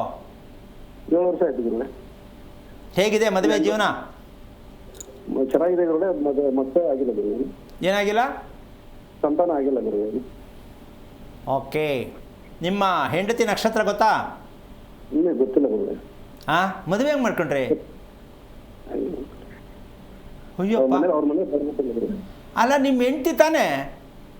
ಗೊತ್ತು, ಅದೇ ಗುರುವೆ. ಬಟ್ ಅವ್ರ ಮನೇಲಿ ಬರ್ಬೇಕಿಲ್ಲ. ನಕ್ಷತ್ರ ಬೇಡವಾ ನಿಮ್ಗೆ ನಿಮ್ಮ ಹೆಂಡತಿದು? ಬೇಕು ಗುರುವೆ. ಅದಕ್ಕೆ ಒಂದು ಸರಿ ಅಲ್ಲಿ ಬೆಂಗಳೂರು ಬಂದು ಮೀಟ್ ಮಾಡೋಣ, ಅಪಾಯಿಂಟ್ಮೆಂಟ್ ತೊಗೊಂಡು. ಅದಕ್ಕೆ ಈಗ ಮಾಡಿದ್ರಾ? ಇಲ್ಲ ಗುರುವೆ, ಫಸ್ಟ್ ಇಲ್ಲಿ ಮಾತಾಡ್ಕೊಳ್ಳೋಣ ಅನ್ಕೊಂಡ್ರೆ. ಏನು ಓದಿದ್ದಾರೆ ನಿಮ್ಮ ಹೆಂಗಸರು? ಡಿಗ್ರಿ ಆಗಿದೆ ಗುರುವೆ. ಯಾಕೆ ನಿಮ್ಗೆ ಇದೆಲ್ಲ ತಿಳ್ಕೊಬೇಕು ಅಂತ ಅನ್ನಿಸ್ತಿಲ್ವಾ? ಗೊತ್ತಿರಲಿಲ್ವಾ? ಗೊತ್ತಿರಲಿಲ್ಲ ಗುರುವೆ. ಒಬ್ಬ, ನೀವೇನು ಓದಿದ್ದೀರಾ? PUC ಗುರುವೆ. ಓಕೆ. ನಿಮ್ಮ ತಂದೆ ಎಲ್ಲಿದ್ದಾರೆ? ನಮ್ಮ ತಂದೆ ಮನೇಲಿದ್ದಾರೆ ಗುರುವೆ. ಏನು ಮಾಡ್ತಾರೆ? ಇದು ಗ್ರ್ಯಾಂಡಲ್ಲಿ ಇದ್ರು ಗುರುವೆ. ರಿಟೈರ್ಡ್ ಆಗಿ ಮನೇಲಿದ್ದಾರೆ ಇವಾಗ. ನಿಮ್ಮಲ್ಲಿ 2 ಮದುವೆ ಯಾರಿಗೆ? ನಮ್ಮ ಅಪ್ಪಾಜಿಗೆ ಇದೆ ಗುರುವೆ. ಯಾಕೆ? ಹಾಂ, ನಮ್ಮ ಅಪ್ಪಾಜಿ ಇದೆ. ಅದೇ ಯಾಕೆ ಅಂತ ಕೇಳ್ತೀನಿ. ಯಾಕೆ 2 ಮದುವೆ ಆಯಿತು? ಕಾರಣ ಏನು? ಅದು ಅಪ್ಪಾಜಿಗೆ ಗೊತ್ತಿದೆ. ಕೊಳ್ಳ ಅದು ಗೊತ್ತಿಲ್ವಾ ನಿಮಗೆ? ಅವ್ರ ಕೈಲಿ ಕೊಳ್ಳ ಫೋನ್ ಕೊಡ್ಲ. ಕೇಳಿಸ್ತಾ ಇಲ್ವಪ್ಪ, ನೀವು ಹೇಳಿ ಸರಿಗೆ ನನಗೆ. ಅವ್ರ ಕೈ ಫೋನ್ ಕೊಡ್ಲ? ಕೊಡಿ. ಕೊಡ್ತೀನಿ. ಹಲೋ. ಕೊಡ್ತೀನಿ. ಹಲೋ. ಏನು ಗುರುಜಿ? 2 ಮದುವೆ ಯಾಕಾಯ್ತು? ಒಬ್ಬರಿಗೆ ಮಕ್ಕಳಾಗಲಿಲ್ಲ ಅಂತೇಳಿ ಮತ್ತೊಂದು ಮಾಡ್ಕೊಂಡು. ಅವರು ಮಕ್ಕಳಾಗಲಿಲ್ಲ ಅಂತ? ಹ್ಞೂ ರೀ ಫಸ್ಟ್ನವ್ರಿಗೆ ಮಕ್ಕಳಿಲ್ಲ ಅಂತೇಳಿ ಹಾಂ, ಎರಡನೇ ಮದುವೆ ಮಾಡ್ಕೊಂಡ್ರಿ. ಓಕೆ. ಆಮೇಲೆ ಅವ್ರಿಗೆ ಆಗಲೇ ಇಲ್ವಾ ಮಕ್ಕಳು? ಅವ್ರಿಗೆ ಲಾಸ್ಟ್ ಆಯ್ತು ರೀ, ನಮ್ದು ಆಗಿ ಇಕ್ಕತ್ತೆ ಎರಡನೇ ತಾಯಿಗೆ ಆಗಿಂದ ಹಾಂ, ಆಯ್ತು ರೀ. ಆಮೇಲೆ ಅವ್ರಿಗೂ ಮಕ್ಕಳಾಯಿತು. ಒಂದು ಆಯ್ತು ರೀ ಮಗ. ಆಮೇಲೆ ತಪ್ಪು ಅನ್ನಿಸ್ತಿಲ್ವಾ, ಅಯ್ಯೋ ಇದೇ ಹಿಂಗಾಯ್ತಲ್ಲ ಅಂತ? ಅನ್ನಿಸ್ತೇ, ನಾವು ಇನ್ನೂ ಚಿಕ್ಕವರಿದ್ರೆ ಇವಾಗ. ಓಕೆ, ಸರಿ. ಇವಾಗ ಇಬ್ಬರು ಇದ್ದಾರಾ ಅವರು? ಇಲ್ರಿ, ಇಬ್ರು ಹೋಗ್ಯಾರ್ರಿ. ಓಕೆ, ಇಬ್ರು ತಯಾರಿಲ್ರಿ. ಸರಿ. ಈಗ ನಿಮ್ಮ ಮನೆಯಲ್ಲಿ ನೀವು ಸತ್ತಂತ ಒಂದು ಮನೆಯಲ್ಲಿ ಎರಡು ಮದುವೆ ಆದಾಗ ಇದು ಎರಡು ಮದುವೆ ತಪ್ಪು ಅಂತ ಗೊತ್ತಿದೆಯಾ, ಇಲ್ಲ ಸರಿ ಹೋಗಲಿಲ್ಲ ನಮ್ಗೆ ಬೇಕಾಗಿತ್ತು ಮಾಡ್ಕೊಂಡೆ ಅಂತ ಅನ್ಸುತ್ತಾ ನಿಮಗೆ? ಕೊಡಿ, ನಿಮ್ಮ ಮಗನಿಗೆ ಕೊಡಿ, ನಿಮ್ಮ ಮಗನಿಗೆ ಕೊಡಿ. ಗುರುಗಳೇ, ಈಗ ಮಗು ಆಗಿಲ್ಲ ಅಂತ ಎರಡನೇ ಮದುವೆ ಮಾಡ್ಕೊಂಡ್ರು. ನಮ್ಮ ತಂದೆಯವರು ತಂದೆ ಗುರುಗಳೇ. ಅದೇನೇ ಅಪ್ಪ ಮಾಡ್ಕೊಂಡ್ರು, ಹೌದಾ? ಗುರುಗಳೇ, ಈಗ ನೀವು ಮಗು ಆಗಿಲ್ಲ ಅಂತ ಇನ್ನು ಮುಂದಕ್ಕೇನು ಅಪ್ಲಿಕೇಶನ್ ಹಾಕದಾ? ಇಲ್ಲ ಗುರುಗಳೇ. ಅಲ್ಲ, ಒಂದು ನಿಮಿಷ, ನೀವು ಮಾಡ್ಕೊತೀರಾ ಅಂತ ಅಲ್ಲ, ಈಗ ಸಿಗ್ತದಮ್ಮ ಲಿಂಕು. ಹೌದು ಗುರುಜಿ. ಕೊನೆಗೆ ಅಲ್ಲಿಗೆ ಬರುತ್ತೆ, ಇಲ್ಲ ಇದು ವಂಶದಲ್ಲಿ ಬಂದದೆ, ಏನೋ ಒಂದು ಮಾಡ್ಕೊಂಬಿಡು, ಸಿಂಪಲ್ಲಾಗಿ ಅಲ್ವಾ? ಹೌದು. ಇದು ಒಂದು ಮದುವೆ, ಒಂದು ಕುಟುಂಬದಲ್ಲಿ ಎರಡು ಮದುವೆ ಅಂತ ಆಗುವಂಥ ಸನ್ನಿವೇಶ ಬಂದಿದೆ ಅಂದರೆ ನಾವು ಸತ್ತಿದ್ದೀವಿ. ನಮಗೆ ಮಾನವೀಯ ಮೌಲ್ಯಗಳು ಗೊತ್ತಿಲ್ಲ. ಸತ್ತಿರೋರು ಕರ್ಮಗಳನ್ನು ತೀರಿಸುತ್ತಿಲ್ಲ. ನಾವೊಂಥರ ಎಡ್ಡ ಜನವಾಗಿ ಬಂದಿದ್ದೀವಿ. ದೇವ್ರಿಗೂ ಒಂದೇ, ಸತ್ತೋರ್ಗೂ ಒಂದೇ, ಅವ್ರಿಗೂ ಪೂಜೆ, ಇವ್ರಿಗೂ ಪೂಜೆ. ಈ ಮಾಡುತ್ತಿರುವ ವಂಶದ ಹಿನ್ನೆಲೆ ಇವ್ರದ್ದು. ನಿಮ್ಗೆ ಅರ್ಥ ಆಯ್ತಾ? ದೇವ್ರಿಗೂ ಪೂಜೆ, ಸತ್ತೋರ್ಗೂ ಪೂಜೆ ಮಾಡೋದು ನಿಮ್ಮಲ್ಲಿ. ಹೌದು ಗುರುಗಳೇ. ಸರಿನಾ ಇದು? ನಿಜ ನಿಜ ಗುರುಗಳೇ. ಅಲ್ಲ, ಅರ್ಥ ಆಯ್ತಾ? ಅರ್ಥ ಆಯ್ತು ಗುರುಗಳೇ. ಮೊದಲು ಅದು ತಿಳ್ಕೊಳ್ಳಿ. ಮಗು ಆಗತ್ತೆ. ಎಂತೆಂಥದ್ದು ಮಗು ಬೇಕಾ? ಚೆನ್ನಾಗಿರೋ ಮಗು ಬೇಕಾ? ಚೆನ್ನಾಗಿರೋ ಮಗು. ಹಂಗಿದ್ದ ಮೇಲೆ ಮಗು ಹೀಗೆ ಇರಬೇಕು ಅಂದರೆ ಬನ್ನಿ ನಮ್ಮ ಪಾಠಶಾಲೆಗೆ ಹೇಳ್ಕೊಡ್ತೀವಿ. ಎಂಥದ್ದೋ ಮಗು ಅಂದರೆ ಮಾಡ್ಕೊಳ್ಳಿ, ಇಲ್ಲ ಗುರುಗಳೇ, ಯೋಚನೆ ಮಾಡಬೇಡಿ. ಬನ್ನಿ, ಮಗುನ ಮಾಡ್ಕೊಳ್ಳೋ ರೀತಿ ನೀತಿಗಳು ಹೇಗೆ ಪಡ್ಕೋಬೇಕು ಮಗುನ, ಇವೆಲ್ಲವೂ ಸತ್ಯ ಇದೆ. ತಿಳ್ಕೊಳ್ಳೋಕೆ ಪ್ರಯತ್ನ ಮಾಡಿ. ನಿಮ್ಮ ಹಿರಿಯರ ಆಶೀರ್ವಾದ ಪಡ್ಕೊಂಡ ತಕ್ಷಣ ನಿಮಗೆ ಮಗು ಆಗತ್ತೆ. ಯೋಚನೆ ಮಾಡಬೇಡಿ. 65 ವರ್ಷ ಆಗಿರಲಿ, ಯೋಚನೆ ಮಾಡೋಕ್ಕೆ ಹೋಗ್ಬೇಡಿ, ಮಗು ಆಗತ್ತೆ. ಆದರೆ ಏನು ಮಾಡಬೇಕು, ಏನು ಮಾಡಬೇಕಿತ್ತು ತಿಳಿಸ್ಕೊಡ್ತೀನಿ, ತಿಳ್ಕೊಳ್ಳಿ, ಒಳ್ಳೆಯದಾಗತ್ತೆ. ಧನ್ಯವಾದ ಕರೆ ಮಾಡಿದ್ದಕ್ಕಾಗಿ. ಗುರುಗಳೇ, ಇನ್ನು ತೆಂಗಿನಕಾಯಿ ಬಗ್ಗೆ ತಿಳಿಸ್ತಾ ಇದ್ರಿ, ಮುಂದುವರಿಸಿ. ಈಗ ಎಷ್ಟು ಜನಕ್ಕೆ ಆಶ್ಚರ್ಯ, ತೆಂಗಿನಕಾಯಲ್ಲಿ ಏನೈತೆ ವಿಶೇಷ ಅಲ್ವಾ? ಹೌದು. ಇಲ್ಲಿ ವಿಚಾರ ಇಷ್ಟೇ. ತೆಂಗಿನಕಾಯಿ ಅಂತಕ್ಕಂತಹ ಒಂದು ವಿಷಯಕ್ಕೆ ಬಂದರೆ ನಾವು ಅದನ್ನು ಸ್ವಲ್ಪ ಗಮನ ಇಟ್ಟು ಕೇಳಿಸ್ಕೋಬೇಕು, ಅರ್ಥ ಮಾಡ್ಕೋಬೇಕು. ಅದರಲ್ಲಿ 3 ಕಣ್ಣಿದೆ, ಹೌದಾ? ಜುಟ್ಟತ್ರ. ಅದು ಏನು ಅಂದರೆ ಗೊತ್ತಾ? 3 ಕಣ್ಣು ಏನು ಅಂದರೆ ಹೇಳೋಕ್ಕಾಗತ್ತಾ? ಇಲ್ಲ, ಹೇಳ್ಬಿಡ್ತೀನಿ ನಾನೇ.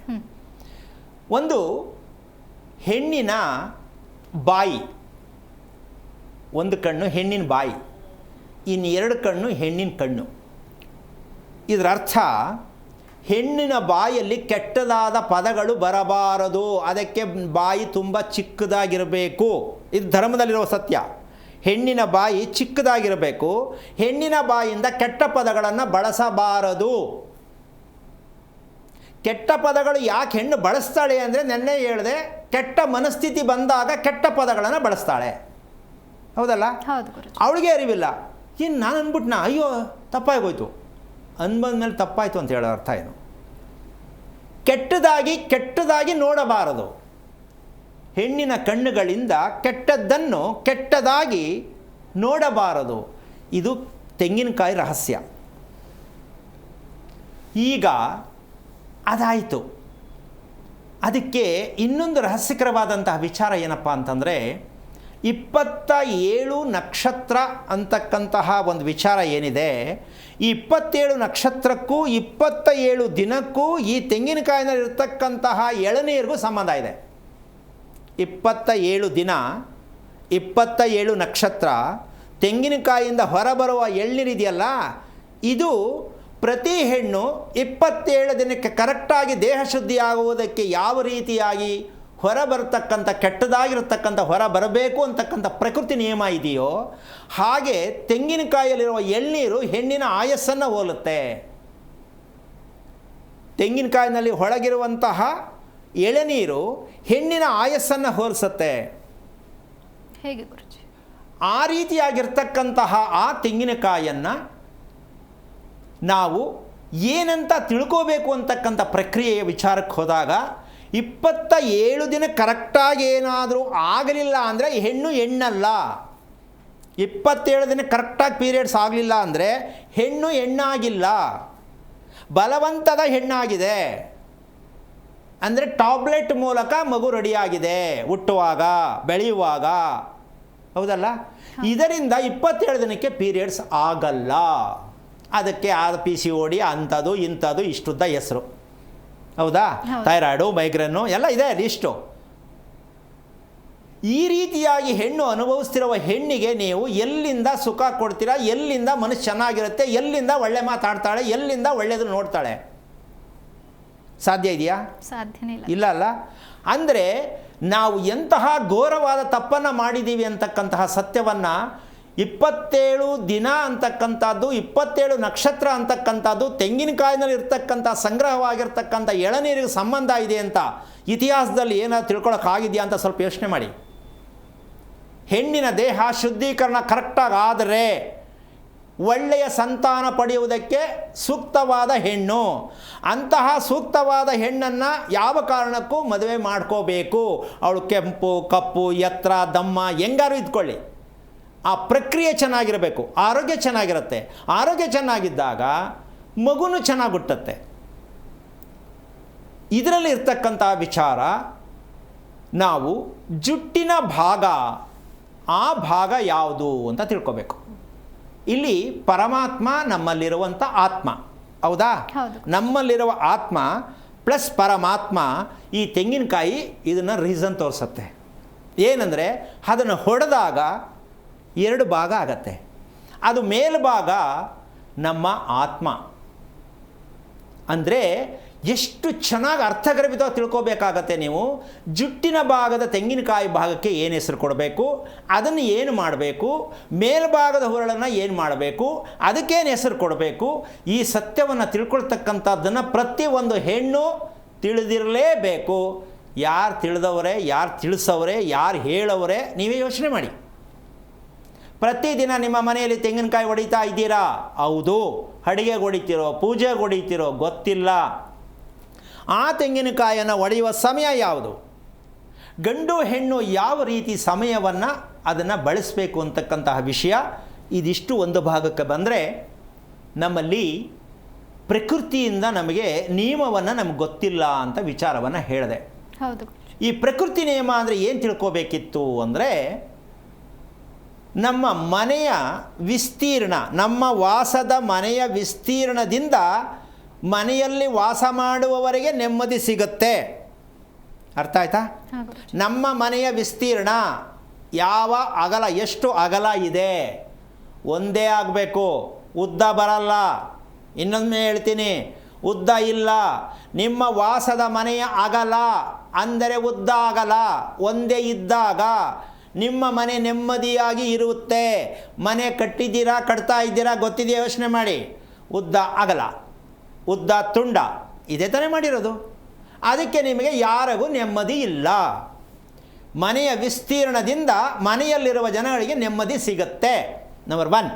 ನಂಬರ್ 2, ಆ ಮನೆ ಆ ರೀತಿ ಇಲ್ಲದಿದ್ದಾಗ, ವಿಸ್ತೀರ್ಣ ಸೂಕ್ತವಿಲ್ಲದಿದ್ದಾಗ, ಆ ಮನೆಯಲ್ಲಿ ಹೊಟ್ಟೆ ಹಸು ಇಲ್ಲ ಅಂದ್ರೂ ಗಡಿಯ ನೋಡ್ಕೊಂಡು ಸಿಕ್ಕದ್ದೆಲ್ಲ ತುಂಬಿಕೊಂಡು ಬೇಜಾರಿಗೆ, ಕೆಲವರು ಬೇಜಾರು ಸುಮ್ಮನೆ ಅದೊಂದು ಡಬ್ಬ ತೆಗಿತಾರೆ, ಒಂದು ಬಾಯಿಗೆ ಹಾಕೋತಾರೆ, ಇಲ್ಲಿ ಹೋಗ್ತಾರೆ, ಅಲ್ಲಿ ಎತ್ಕೋತಾರೆ, ತಿಂತಾರಲ್ಲಮ್ಮ. ಸುಮ್ಮನೆ ತಿಂತಿರ್ತಾರೆ. ಅವ್ರಿಗೇನು ಅಂದರೆ ತಿನ್ನೋದೇ ಒಂದು ಬೇಜಾರು. ಇನ್ನೇನು ಮಾಡೋದು? ಚೂರು ಕಡಕ ಬೀಜ ಕೊಡೋಣ, ಒಂಚೂರು ಕಾಫಿ ಕೊಡು, ಒಂಚೂರು ಟೀ ಕೊಡು, ಚೂರು ಗೋಬಿ ತಗೊಂಬಾ, ಚೂರು ಪಾನಿಪುರಿ ತಗೊಂಬಾ. ಹೌದಾ? ಏನಾದ್ರು ಹುಡುಕ್ತಾ ಇರ್ತಾರೆ. ಇಲ್ಲ ಗಂಡಂಗೆ ಫೋನ್ ಮಾಡ್ತಾರೆ, ಬತ್ತ ಇಟ್ಕೊಂಡ್ಬಿಡಿ ಒಂದ ಅಂತ. ಹೌದಾ? ಈ ರೀತಿಯಾಗಿ ಬೇಡದೇ ಇರೋದೆಲ್ಲ ಅಂದರೆ ನಿಮಗೇನು ಬಾಯಿ ರುಚಿಗೆ ತುಂಬ್ಕೊತಾ ಇದ್ದೀವಿ ಅಂತ ಅಲ್ಲ, ತಿಳ್ಕೊಂಡಿದ್ದೀರ ಅಷ್ಟೇ. ನಿಮ್ಮ ದೇಹಕ್ಕೆ ಬೇಡದೇ ಇರೋ ಆಹಾರ ಅದು, ಬೇಜಾರಿಗೆ ತುಂಬ್ತಾ ಇದ್ದೀರಾ. ಈಗ ಬೇಡದೇ ಇರೋದೆಲ್ಲ ತುಂಬಿದ ಮೇಲೆ ಮೆದುಳು ಏನು ಮಾಡುತ್ತೆ ಅಂದರೆ ಬೇಡದೇ ಇರೋ ಯೋಚನೆ ಎಲ್ಲ ಕೊಡುತ್ತೆ. ಏನು ಮಾಡುತ್ತೆ? ಬೇಡದೇ ಇರೋ ಯೋಚನೆ. ನಿನಗೇನೇನು ಬೇಡವೋ ಅದೆಲ್ಲ ಮನ್ಸಿಗೆ ಬರುತ್ತೆ. ನನಗೆ ಯಾಕೆ ಇದೆಲ್ಲ ಬರ್ತಾಯಿದೆ, ಈ ಕೆಟ್ಗೆಡ್ದಾಗೆಲ್ಲ ಬರ್ತಾಯ್ತಲ್ಲ ಅಂದರೆ ಅದೇ ಕೆಟ್ಗೆಡ್ದೇ ಬರೋದು. ಯಾಕೆ ಅಂದರೆ ಸಿಕ್ಕದಾಗೆಲ್ಲ ತಿಂತಾ ಇದೆಯಲ್ಲ. ಈಗ ನಾವೇನು ತಿಳ್ಕೊಂಡಿದ್ದೀವಿ ಇದರಲ್ಲಿ? ಸಾಧ್ಯನಾ? ಮನುಷ್ಯ ತಿನ್ನೋದ್ರಿಂದ ಕೆಟ್ಟ ಆಲೋಚನೆಗಳು ಬರುತ್ತೆ ಅಂತ ಮನುಷ್ಯನಿಗೆ ಗೊತ್ತೇ ಆಗೇ ಇಲ್ಲ ಇನ್ನೂ. ಹೆಣ್ಣಿಗೆ ಬೇಕಿದು. ಸಿಕ್ಕದ್ದೆಲ್ಲ ಬಾಯಿಗೆ ಆಗ್ತಾ ಇದ್ದರೆ ಬರೀ ಕೆಟ್ಟ ಮಾತು, ಕೆಟ್ಟ ಆಲೋಚನೆಗಳು, ಕೆಟ್ಟ ರೋಗಗಳು ಇದೇ ಬರುತ್ತೆ. ಇದಕ್ಕೆ ರಿಪೇರಿ ಇಲ್ಲ, ಔಷಧಿ ಇಲ್ಲ, ಜೀವನ ಪರ್ಯಂತ ಅನಾರೋಗ್ಯ ಸತ್ಯ. ಈ ರೀತಿಯಾಗಿರ್ತಕ್ಕಂತಹ ಒಂದು ಸತ್ಯವನ್ನು ನಾವು ತಿಳಿದೇ ಸಂಸಾರ ಮಾಡ್ತಾ ಇದ್ದೀವಿ ಅಂದರೆ ಸ್ವಲ್ಪ ಯೋಚನೆ ಮಾಡಿ ಎಷ್ಟರ ಮಟ್ಟಕ್ಕೆ ಸರಿ. ತಿನ್ನೋದೆಲ್ಲ ತಿಂತಾಯಿದ್ದೀವಿ. ಈಗ ಎಲ್ಲೇ ಹೋಗಲಿ, ಯಾವ ಶಾಪ್ಗೆ ಹೋದರೂ ನೀನು ಏನೇನು ತಿಂತೀಯ ಲೀಸ್ಟ್ ಕೊಡು ಅಂತ ಕೇಳ್ತಾರೇನಮ್ಮ? ಇಲ್ಲ ತಾನೇ? ನಾನು ತಿಂತಿರೋ ಸರಿ ತಪ್ಪು ಅಂತ ಇವ್ರಿಗೆ ಗೊತ್ತಿದೆಯಾ? ಇಲ್ಲ ತಾನೇ? ಹಾಗಿದ್ದ ಮೇಲೆ ಇವನು ಸರಿ ಮಾಡೋದು ಯಾರು? ಹೆಣ್ಣನ್ನು ಒಳ್ಳೆಯ ಮಾತುಗಳನ್ನಾಡುವ ಹೆಣ್ಣು ಬೇಕು, ಸರಿ. ಒಳ್ಳೆಯದನ್ನೇ ಬಯಸುವ ಹೆಣ್ಣು ಬೇಕು, ಸರಿ. ಇಲ್ವೇ? ಅದಕ್ಕೆ ಮನೆಯಲ್ಲಿ ಯಾವಾಗಲೂ ರಂಪ ರಾಮಾಯಣಗಳು ನಡೆಯುತ್ತೆ. ಇದ್ರ ಮಧ್ಯೆ ಒಂದು ಮಗು ಹುಟ್ಟಿದ್ರೆ ಮುಗೀತು ಕತೆ. ಅಂದ ಮೇಲೆ ಈ ರೀತಿಯಾಗಿರ್ತಕ್ಕಂತಹ ವಿಷಯ ಹೆಣ್ಣಲ್ಲಿ ಬಂದಾಗ ಗಂಡಿನಲ್ಲಿ ಅಹಂಕಾರ ಇರುತ್ತೆ. ಓಕೆನಾ? ಗಂಡಿನಲ್ಲಿ ಏನಿರುತ್ತೆ? ಅಹಂಕಾರ ಇರುತ್ತೆ. ಈ ಅಹಂಕಾರಕ್ಕೂ ತೆಂಗಿನಕಾಯಿಗೂ ಸಂಬಂಧ ಇದೆಯಾ? ಒಂದು ತೆಂಗಿನಕಾಯಿ ಗಂಡನಿಗೆ ಏನು, ಹೆಂಡತಿಗೆ ಏನು? ಗಂಡನ ಅಹಂಕಾರಕ್ಕೆ ಏನು ಔಷಧಿ, ಹೆಣ್ಣಿನ ಮನಸ್ಸಿಗೆ ಔಷಧಿ ಏನು? ಆ ಒಂದು ತೆಂಗಿನಕಾಯಿನ ನೀವು ಎಷ್ಟರ ಮಟ್ಟಕ್ಕೆ ಬಳಸ್ತಾ ಇದ್ದೀರಾ ಅಂತ ಹೇಳೋಕ್ಕೆ ಸಮಯ ಇಲ್ಲ, ತುಂಬ ಹತ್ತಿರಕ್ಕೆ ಬಂದಿದೆ, ಹೇಳೋಕ್ಕಾಗಲ್ಲ. ಆದರೂ ತೆಂಗಿನಕಾಯಲ್ಲಿ ಈ ಮಟ್ಟಕ್ಕೆಲ್ಲ ಇದೆ ಅನ್ನೋದೇ ಆದರೆ ನೀವು ಪ್ರಕೃತಿ ಜೊತೆಗೆ ಹೊಂದಾಣಿಕೆಯಾಗಿ ಬದುಕ್ತೀನಿ ಅಂತ ನಿಮಗೆ ಆಸೆ ಇದ್ದರೆ, ಪ್ರಕೃತಿಯ ಒಟ್ಟಿಗೆ ನಾವು ಸಂಸಾರ ಮಾಡೋಕ್ಕೆ ರೆಡಿ ಇದ್ದೀವಿ ಅಂತ ನಿಮ್ಮಲ್ಲಿ ಆಸಕ್ತಿ ಇದ್ದರೆ, ಈ ತೆಂಗಿನಕಾಯಿ ಮೂಲಕವಾಗಿ ನಿಮ್ಮ ಕುಟುಂಬ, ನಿಮ್ಮ ವಂಶ ಎಷ್ಟು ತಲೆಮಾರಾಗಿದ್ರೂ ಕೂಡ ಕ್ಲೀನಾಗಿ ಹೊರಗೆ ಬರ್ಬೋದು. ಆ ಸತ್ಯವನ್ನು ತಿಳ್ಕೊಳ್ಳೋಕೆ ನೀವೆಲ್ಲ ಕಾಯಲೇಬೇಕು ಅಂತ ಹೇಳ್ತಾ ಕಾರ್ಯಕ್ರಮ ಮುಗಿಸ್ತಾ ಇದ್ದೀನಿ. ಜೈ ಶ್ರೀರಾಮ್. ನಮಸ್ಕಾರ ಗುರೂಜಿ. ಈ ದಿನದ ವಿಶೇಷತೆಯನ್ನು ತಿಳಿಸ್ಕೊಟ್ಟಿದ್ದೀರಾ. ಕಾರ್ಯಕ್ರಮಕ್ಕೆ ಆಗಮಿಸಿದ್ದಕ್ಕಾಗಿ ಧನ್ಯವಾದ ಗುರೂಜಿ. ನೋಡಿದ್ರಲ್ಲ ವೀಕ್ಷಕರೇ, ನಮ್ಮ ಇವತ್ತಿನ ಕಾರ್ಯಕ್ರಮದಲ್ಲಿ ಗುರುಗಳು ಸಾಕಷ್ಟು ವಿಚಾರಗಳನ್ನು ತಿಳಿಸಿದ್ದಾರೆ. ಇದಾಗಿತ್ತು ಈ ಹೊತ್ತಿನ ವಿಶೇಷ ಕಾರ್ಯಕ್ರಮ. ನೋಡ್ತಾ ಇರಿ ಜೀ ಕನ್ನಡ ನ್ಯೂಸ್, ಸತ್ಯವೇ ಸುದ್ದಿಯ ಜೀವಾಳ. ಹೆಚ್ಚಿನ ಮಾಹಿತಿಗಾಗಿ ಸಂಪರ್ಕಿಸಿ ಶ್ರೀಮಾನ್ ಶ್ರೀ ಪುರುಷೋತ್ತಮ್ ದೇಶಿಕ್ ಗುರೂಜಿ, ಶ್ರೀ ಧರ್ಮ ಮಾರ್ಗ ಕಚೇರಿ, ನಂಬರ್ 532, ಮಲಥಳ್ಳಿ ಮುಖ್ಯ ರಸ್ತೆ, ಬೆಂಗಳೂರು 560056. ಸಂಪರ್ಕಿಸಿ 9148639933, 8618915231, 9513393251, 91082588834.